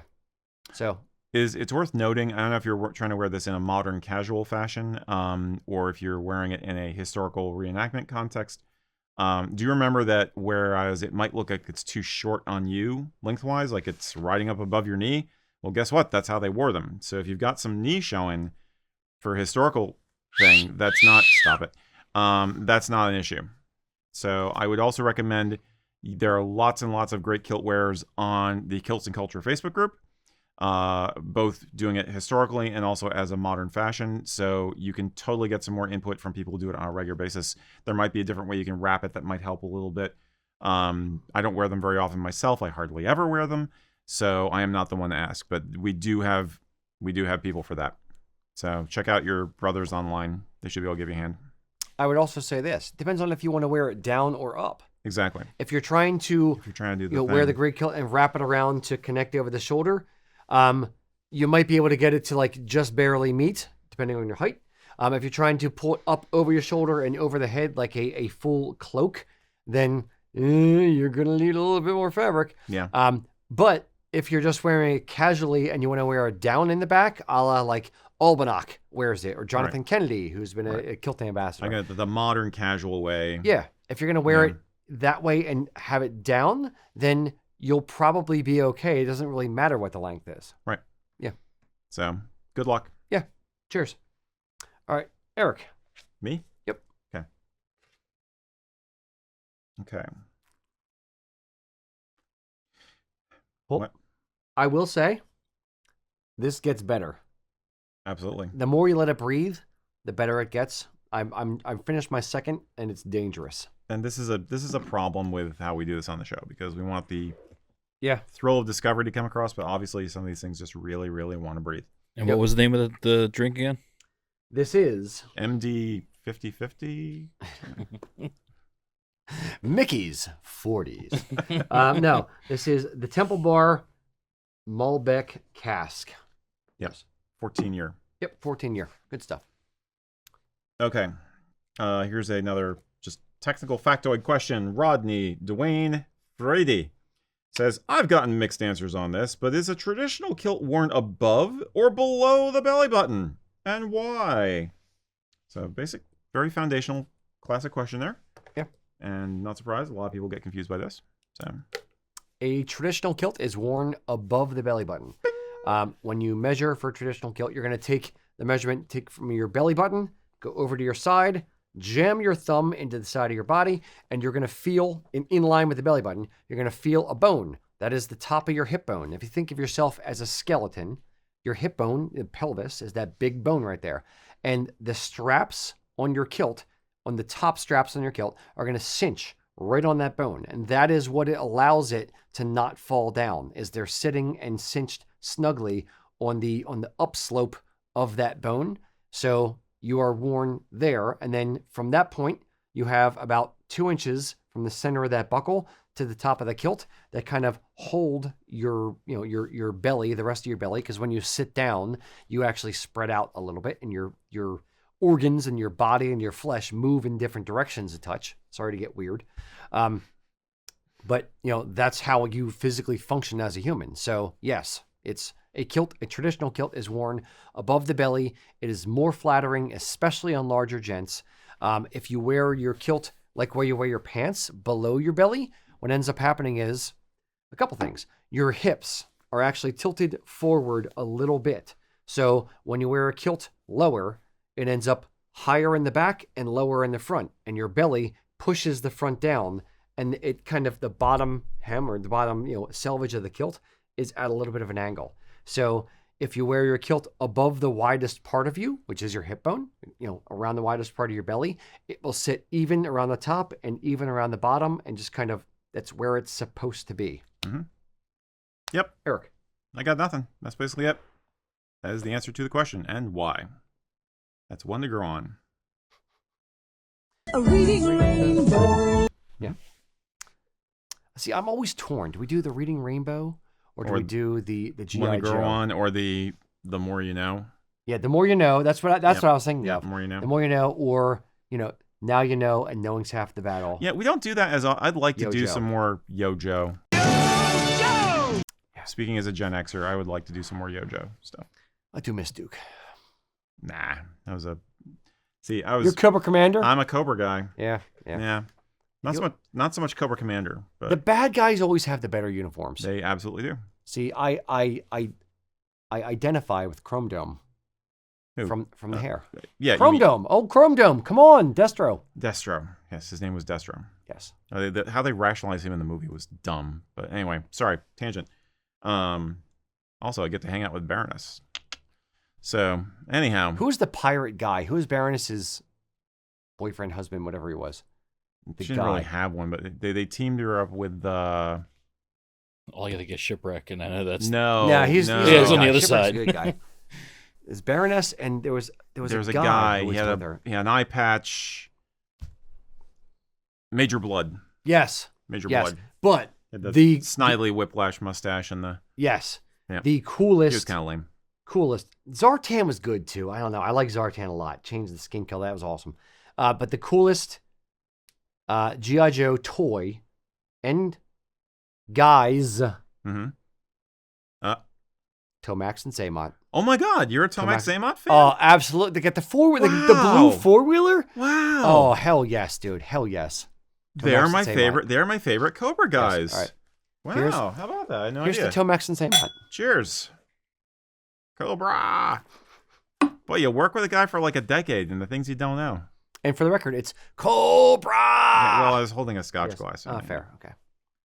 Yes, indeed. Yeah, they were pretty awesome. Snake Eyes was good. Snake Eyes was awesome. Storm Shadow. Storm Shadow, yeah, Yep, yeah. He was awesome. Yep. All right. Destro had the best dialogue though. Okay. I like the Dreadnoughts though, and The Dreadnoughts. Oh, they're the just Dreadnoughts and Zartan. Zartan was That basically good. Bruce Dickinson, okay? They just was like, we need somebody who looks like Bruce Dickinson from Iron Maiden. Yeah. What? It's true. Victor, He had a hoodie without having a sweatshirt. Like, no, how awesome is that? Victor just put on here. This is the last thing I thought I'd hear discussed today. You haven't seen our show before. Victor, me too. Me too, my friend. Sorry for wasting everybody's time who came here to try and learn something. Yeah. Don't get me started on Thundercats or Thundercats He-Man. are awesome. Thundercats are good Again, stuff. Team Mumra. Ho. But, yep. Yeah, I didn't like Mumra. He was badass. No. No, not Lion. Who's the gray one with the staff? Panthro. Panthro was my guy. He was the guy. Panthro voiced by Scatman Crothers. Yes. Underappreciated artist. Good stuff. All right. What is your favorite 80s cartoon? Let me know in the comments. That's actually the question. No, of the wait. day. What 80s cartoon would you like to see in a kilt? We can bring it sort of back into our topic. Now I could actually see a He-Man Scott Oh my God. living in wherever the hell the He-Man lived. Eternia. Eternia. I was thinking Thundera, but no, that's Thundercats. No, that's a Yes. So okay. It's Thundera. Yes, I know. Thunderia. It's like Canada. It's fine. Canada land. Our neighbors to the north. Now, I could see a Scottish He-Man type guy in that. As a good guy, not a bad guy. I could see a Could be both. Highlander. Yeah. Could be both, but I've got the power! yeah. Maybe a double agent. Scott. Okay. Oh my God. Yes. All right. Enough. Then you gotta come up with his name and his tartan. That's your homework, guys. I like that better than the other question. Yes. If you come up with a He-Man character, what would his name and superpower be, and what tartan would he have? Okay. Because they all had a gimmick. Yeah, they had a gimmick. Not a superpower, but a gimmick. It's a gimmick. Yeah. Many Faces was badass. Insert joke about Fisto. I'd sure like to fist him. That was my question. So, Mac, it's back to you. Please save us. I mean, I'm a Dinosaurs person, so that was one that Dinosaurs. You're young. That's 80s. Was 87 when that came out? What is Dinosaurs? Dinosaurs were. It was like. That's not the mama guy. No, right? that's no, dinosaurs. That's dinosaurs. Though. Yeah. Dinosaurs were like the two space dinosaurs. Yeah. Like the T or he wasn't a he was a T-Rex. Red T-Rex was on one side. Now see, I'm not going. Dinosaurs. Alien dinosaurs. I'm not going Dinosaurs, but I am going. My favorite Transformer. It was me, Grimlock.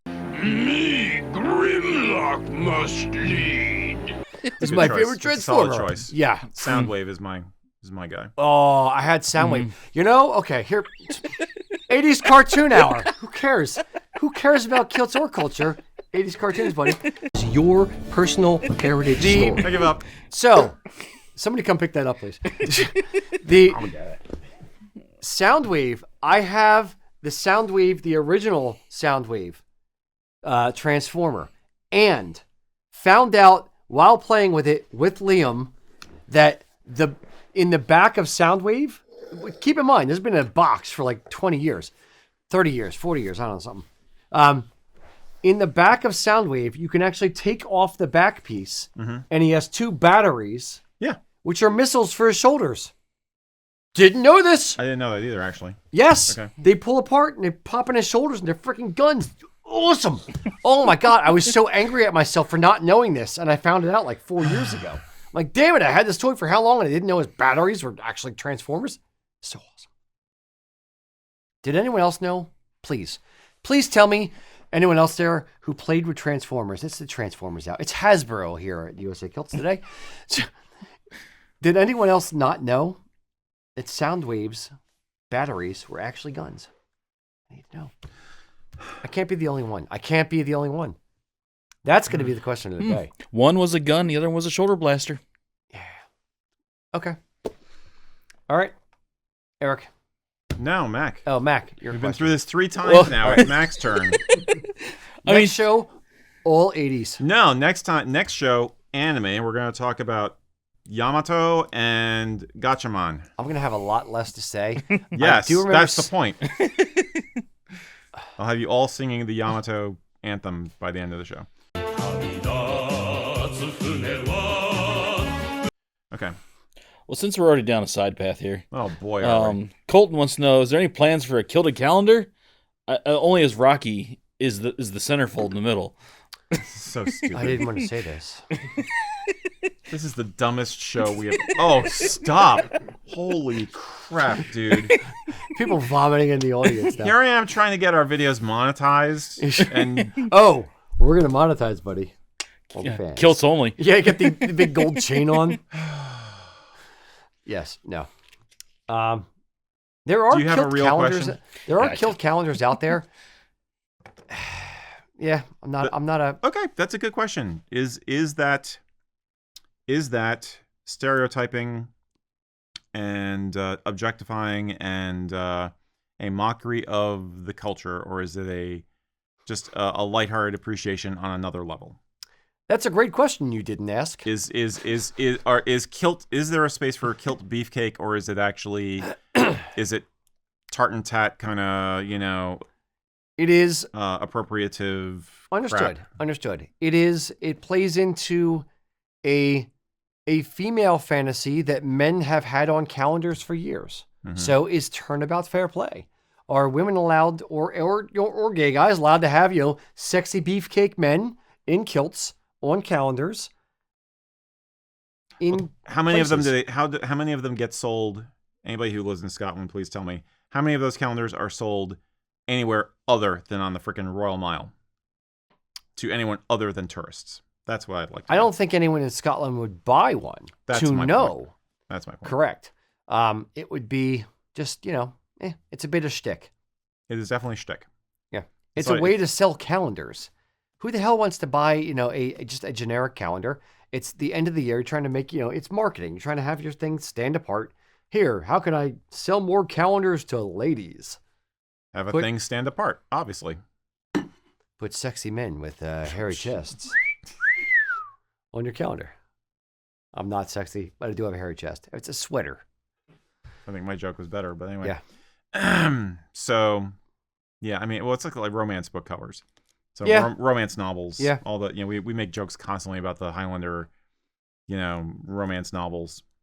Yeah. And stuff. I wonder how many of those sell in Scotland also. But, yeah, I don't know. I mean, I guess I'm probably making an issue where there really isn't one. Probably nobody actually cares, and it's fine. But I do find it odd sometimes. I mean, it's a weird kind of it's on one level it's a cliche, on one level it's a stereotype, on another level it's an ideal, because we always talk about how, like, the strength of the Scottish character, and a man a kilt is a man and a half, and there is something inherently manly about the kilt. So it's like, it's the confidence. Yeah. It is the confidence. Yeah. I am not going to question why women find it sexy. Mm-hmm. It is to them. Great. Mm-hmm. If it is, great. If you want to buy a calendar with it, great. Mm-hmm. It's Okay. We sell kilts. I want them to be sexy. I want guys to look good in kilts. So sure. Yep. I mean, Indeed. didn't we get a calendar? Wasn't it from like a fire department that we did kilts for? That, Yeah. Like And they will do them as fundraisers. Yeah, that was a fundraiser, and I don't from my memory, I don't think I'm remembering it wrong, but those were like normal. They were just out doing like normal tasks. Like the one guy had a dog. Like he was answering emails. But it wasn't like a sexy type calendar. It was just them. Well, they were all topless. I was out just checking my watch. Topless. Which way is the library? Over there. Yeah. It's that way. I'm gonna pay my taxes. I don't know. Yeah. We should probably do a show on tartan, tattan, tourist culture, and all that kind of stuff at some point. But yeah. Anyhow, all right, I'm done. That's a good point. All right, Yeah, I'll Mac, stop. give Go me ahead, another Mac. one. All right, so we have Richard asking, is a shillelagh an acceptable accessory to use while wearing a kilt? Sure. It's a walking stick. It's help you walk. If you have to walk while wearing a kilt, sure. If you're going to be hiking and you want a little bit of extra stability, sure. If you want to, beat the odd intruder, sure. Yeah.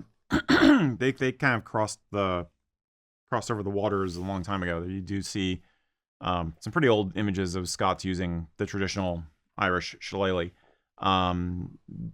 Treat yourself to a good one if you're gonna get one. Don't buy that cold steel piece of crap that's out there, that resin one.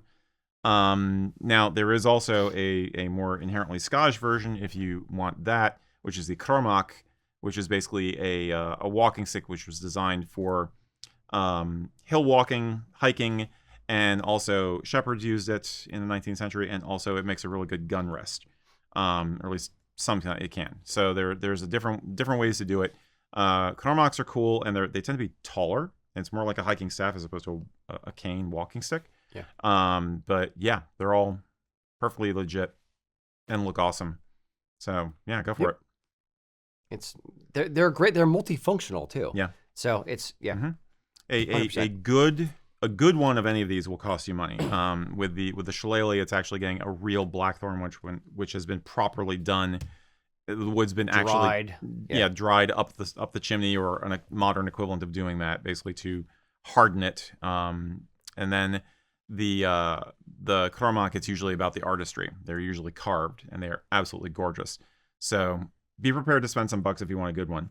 But yeah, either one is lots of fun. Yeah, just like anything. Like a weird tangent is there's artistry within all of it. So you can get a plain Jane Cormac and a very, very well made and carved Cormac, in the same way that like you can get a billiard cue that is a $40 billiard cue that's straight, that'll shoot straight and it's fine. Or you can get a $2,000 billiard cue made to your exact specs with your, like the pearl inlays and this and that and different designs and all kinds of different stuff. So you can, it's the thing I've said before is it's fun to play with the artistry of the thing and take it beyond just a utilitarian thing, just a utilitarian walking stick or chromock or blackthorn stick, and make it into a work of art that also serves a function, serves a purpose. Yeah, absolutely. There was a Scottish fighting staff. I cannot remember the name of it though, but the specifically a piece of oak or hardened wood that was used as a fighting staff, but I cannot for the life of me remember what the name is. Somebody out there probably knows what it is. But yeah, it's all good. So go for it. Sure, absolutely. That was a short one. All right. Do you want me to do another one or should I do one? Yes. Okay. Gonna do rock, paper, scissors, but okay. Food again. Paul Smith wanted to know, when you're serving haggis and making neeps and tatties to go with it, do most people mix the haggis with the neeps and tatties, or do they separate the haggis from the vegetables? This is a quick question. Yes. If you are 6 and you need your food not to touch on the plate, I might suggest one of those plates with like separate dividers areas. That could help. Bouncing plate. Oink, oink, zoo pals. But no, you don't like serve it like a shepherd's pie. I will go on my rant again about shepherd's pies. You don't separate all the thing, or you don't have to mix all the things together as you cook them. You cook them separately. You put them on the plate. Now, I will say, I'll put shepherd's pie to the side for a sec. When I have turkey and corn and mashed potatoes, here's what I do. I don't care. Shut up. Take the mashed potatoes, a little spoonful of that. You squish it onto the corn and mashed potatoes together. Nice crunch, good flavor, good taste, good mouthfeel. Indeed. Why does nobody talk about the mouthfeel? Mouthfeel is an underappreciated art. It's an art.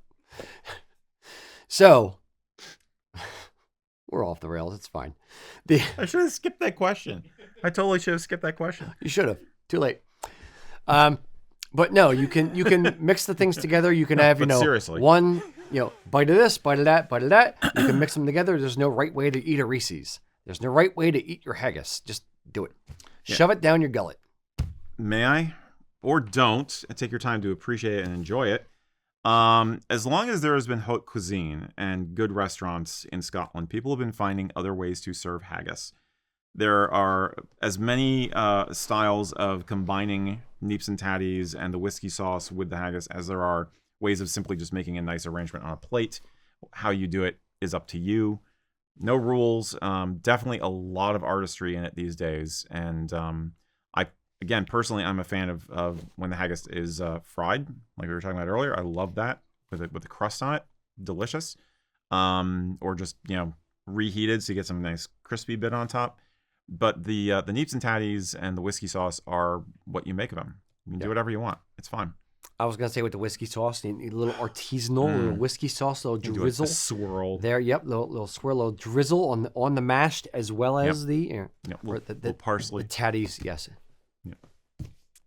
So ready? Hold on. One, two, three. Indeed. There's the binge thumbnail. Yes. Yeah. Yep. Indeed. Yes. God damn it with the food again. I'm starving. With our luck, that or the 80s cartoon post will be the one that pushes up over the numbers and we actually finally get the freaking YouTube silver plaque. Yeah. If you watch these videos, please share them with people because it bugs the heck out of me that we haven't broken out of this bubble yet. I don't understand. I literally have zero want my plaque. understanding about why we've gone more on TikTok, okay on Facebook, YouTube, still like 33,000. This is crazy to me. I have no idea why. It is my dying wish. I don't want to die anytime soon. Well, I'm not going to be able to unless we get a freaking silver plaque. Don't do that. All right, fair enough. I'll try not to die. I want the silver play button. That is my goal in life, is to have the silver play button. I don't know why I'm obsessed with getting a silver play button. Please. For me, it's just that I am proud of what this team produces. Yes. And I would like to hope that more people get to appreciate it. I'm selfish. I want a silver play button. Well, yeah, that's what I mean. But that's the point. The play button is kind of a It's tangible- validation. It's validation. Yes, yeah, indeed. As trivial as that sounds. Indeed. Mac, rescue us again, please. Now he had something he wanted to add. No, I was going to add to the whole shepherd's pie haggis thing. What happens if we do a pierogi haggis? Mixing it up a little bit. Now I'm assuming you're, off your you're bringing inspiration. in, yes, my delicatessen. Are you frying it or boiling it? I'd rather You gotta fry fry it. the pierogi. Yeah. Yeah. In that case, yeah. Yes. Well, then again, might as well put haggis into a Welsh pasty then. I think the flakier, crustier crust would be better than the pasta type. No, you need bite size. You need to Pierogi. pop 'em. Just can't stop. Now, the shepherd's pie pierogi, invented by yours truly and bastardized of traditional Polish food. Yes, shepherd's pie pierogis are a thing in our family because I made it so. My Scottish father-in-law fought had he and I teamed up to have shepherd's pie pierogis against my Polish mother-in-law, much to their horror. It is a good thing. It is a beautiful thing. I kind of like the idea of haggis pierogis. Mm-hmm. Haggis, yeah. Mm-hmm. Now, Denise did bring up a good point. You boil them, And then you fry them. Yeah, so, I know. Yeah, I don't want so much butter though. It's like when you're frying it with Gotta like have more butter. too much butter, it gets crazy. That is the whole point. That is kind of the point. Yeah. How about this? How about deep fried haggis pierogis?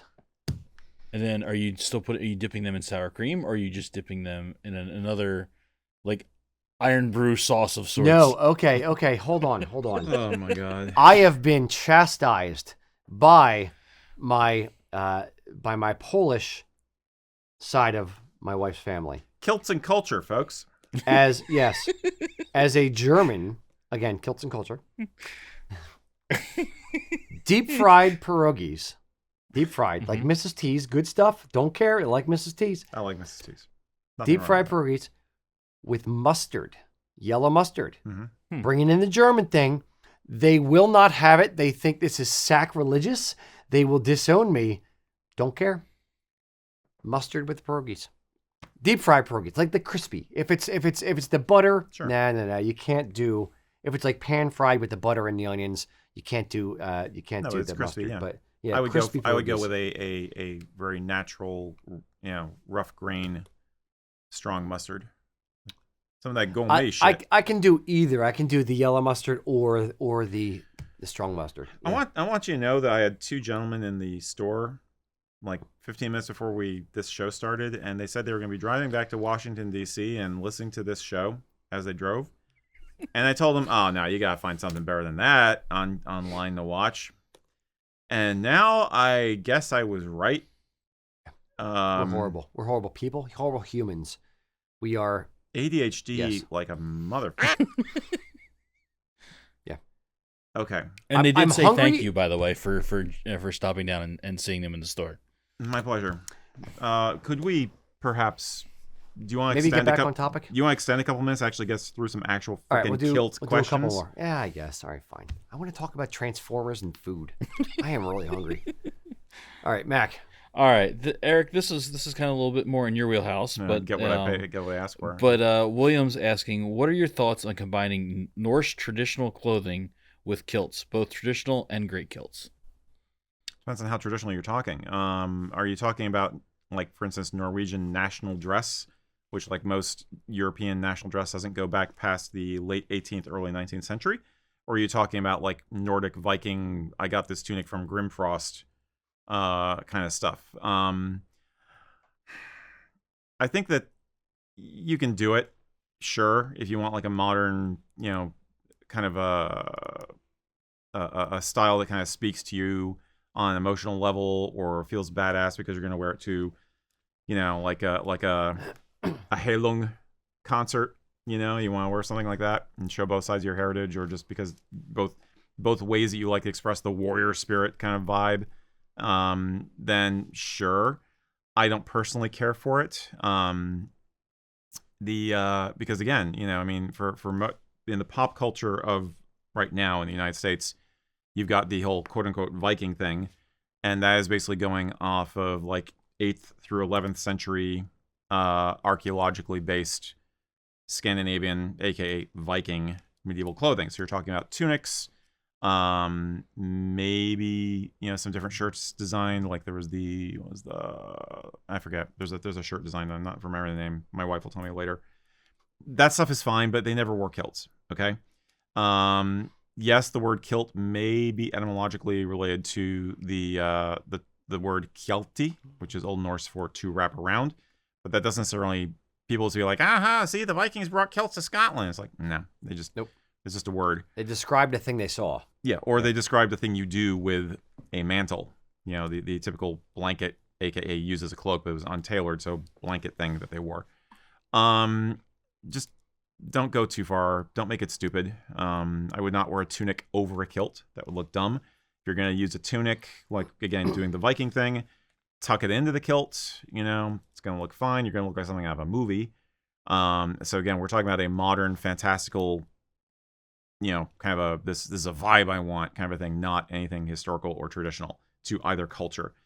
If you're talking about combining national dress, I have seen, we have one or two customers from they're not customers, but they're on the K&C group who are from I think either Norway or Sweden, and they will wear kilts with traditional Swedish national dress, and they pull it off somehow. It looks freaking awesome. They've got the embroidered tunics, and they got the long, fur-lined coats with the embroidery on it, and then they have a kilt on, and they look amazing. But I don't think that's probably what this person is asking about. Personally, I would just keep them cash, keep them subtle, and more or less on the Celtic modern side, and then use Norse accessories. Just how I tend to roll. If it's a Mjolnir day, then it's a Mjolnir day, but you don't need to do more than that to get the message across to people. Today feels like a Mjolnir day. Yes. Yeah. Hey man, keep the Thor and Thor's day. The one thing that I've I don't know. I've been again, Facebook ads getting me. The one thing I've seen recently is the Icelandic sweaters. Yeah. By its Icelandic company with it has kind of a neat pattern that's just up top. Yeah. Or different designs that wouldn't necessarily clash with the kilt. Mm-hmm. It could work together. So in that way, there's precedent for that. Sure, yes, there's precedent for that. Fair Isle stuff could work with a sweater. Yep. Guess where the people who settled there came from? So yeah, but that's what I mean. That's a knitting style. Those are knitting styles that were developed in the 19th century. And people wore them together. But it still speaks to the heritage, is my point. It does, yes. So I could see that. I've been toying around with it. I don't know. If you're talking in a modern context, I think you could do it. But I got the impression they're looking for more of a historical, looking thing. Dare I say, spiritual kind of a vibe. But no, if they mean modern, then there's all kinds of things. For him, he said it's not a historical recreation, more modern. Yeah. Then, yep. Do a Fair Isle sweater or some kind of Icelandic sweater, something like that, with the pattern that doesn't Norwegian fight sweaters it. are the Norwegian best. sweater, yeah. Something with, pattern up top, but I'd say, essentially nipple level down, plain, but, a little bit of pattern up top, to my eye, looks look good, cool. acceptable, and cool. Yeah. But if it's don't do big horizontal stripes, that looks weird with a kilt, but something that looks like kind of a collar kind of thing. Yep. Yeah. If you want to get more base level, then remember that the two most common colors in most of the Scandinavian art we see were either red or blue or black. I mean, you see both of those colors as typical polychrome colors on rune stones, and they're just traditional colors that people liked, and they were popular probably because of what the dyes that were available. If you look at Sami clothing, it's always blue and red, almost always blue and red. And it's because it's part of the environment. So that's another way to play it. Go with color schemes. Yeah, man, I would a black t-shirt and some good silver jewelry, and your kilt is all you need to kind of mix the cultures in a cool, kind of badass way. What we're talking about is a little bit more sophisticated. Yes, but I'd say make sure the colors blend well. Yeah. Don't wear a Loud McLeod kilt with a green sweater. Make sure that the colors that you're wearing in the kilt match the color in the sweater. It's probably easier if you have a particular kilt or you have a clan tartan, then I'd say start with that and then look for a sweater to match it versus vice versa. Yeah, like get the Nordic Heritage tartan kilt and get a real nice Norwegian sweater to go with that. I've heard that's available at this young upstart company, usakilts.com. Yeah. Interesting. Mm-hmm. All right, one more. Who was that one? Mac? That was Mac. All right. That's a fun question, though. I mean, Yeah. I'm biased, obviously.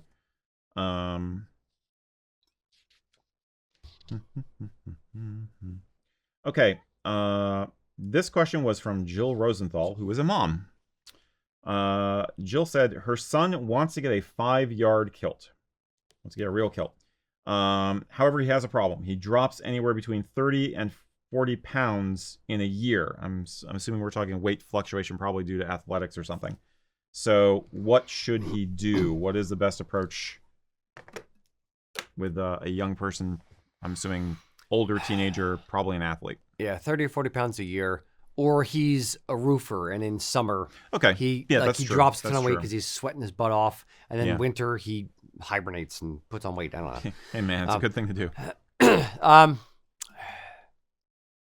There's two ways we can kind of go with it.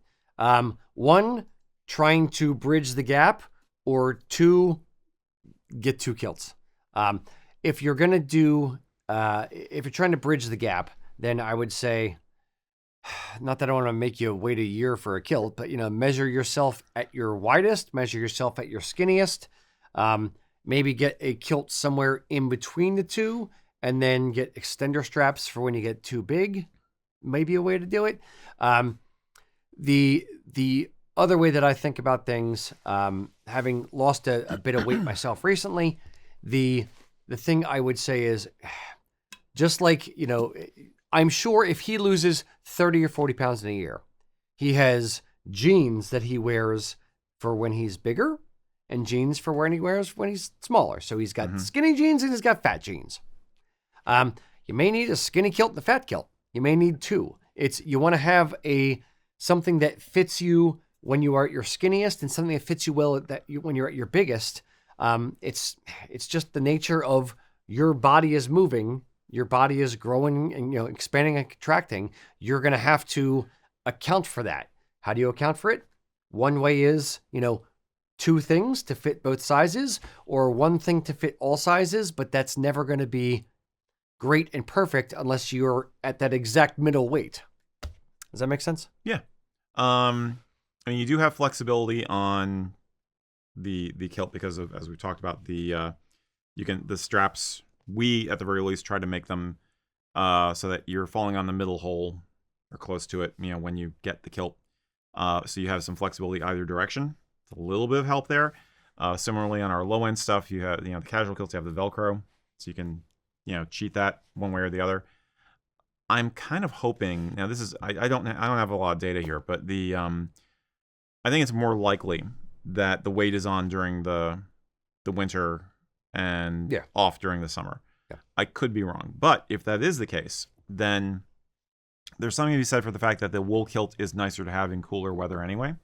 So maybe that becomes the kilt that you have for the heavier time of the year, which is very likely, I would think, the cooler time of the year. It's also the time when you're more likely to have formal events or nice events you want to wear the kilt to.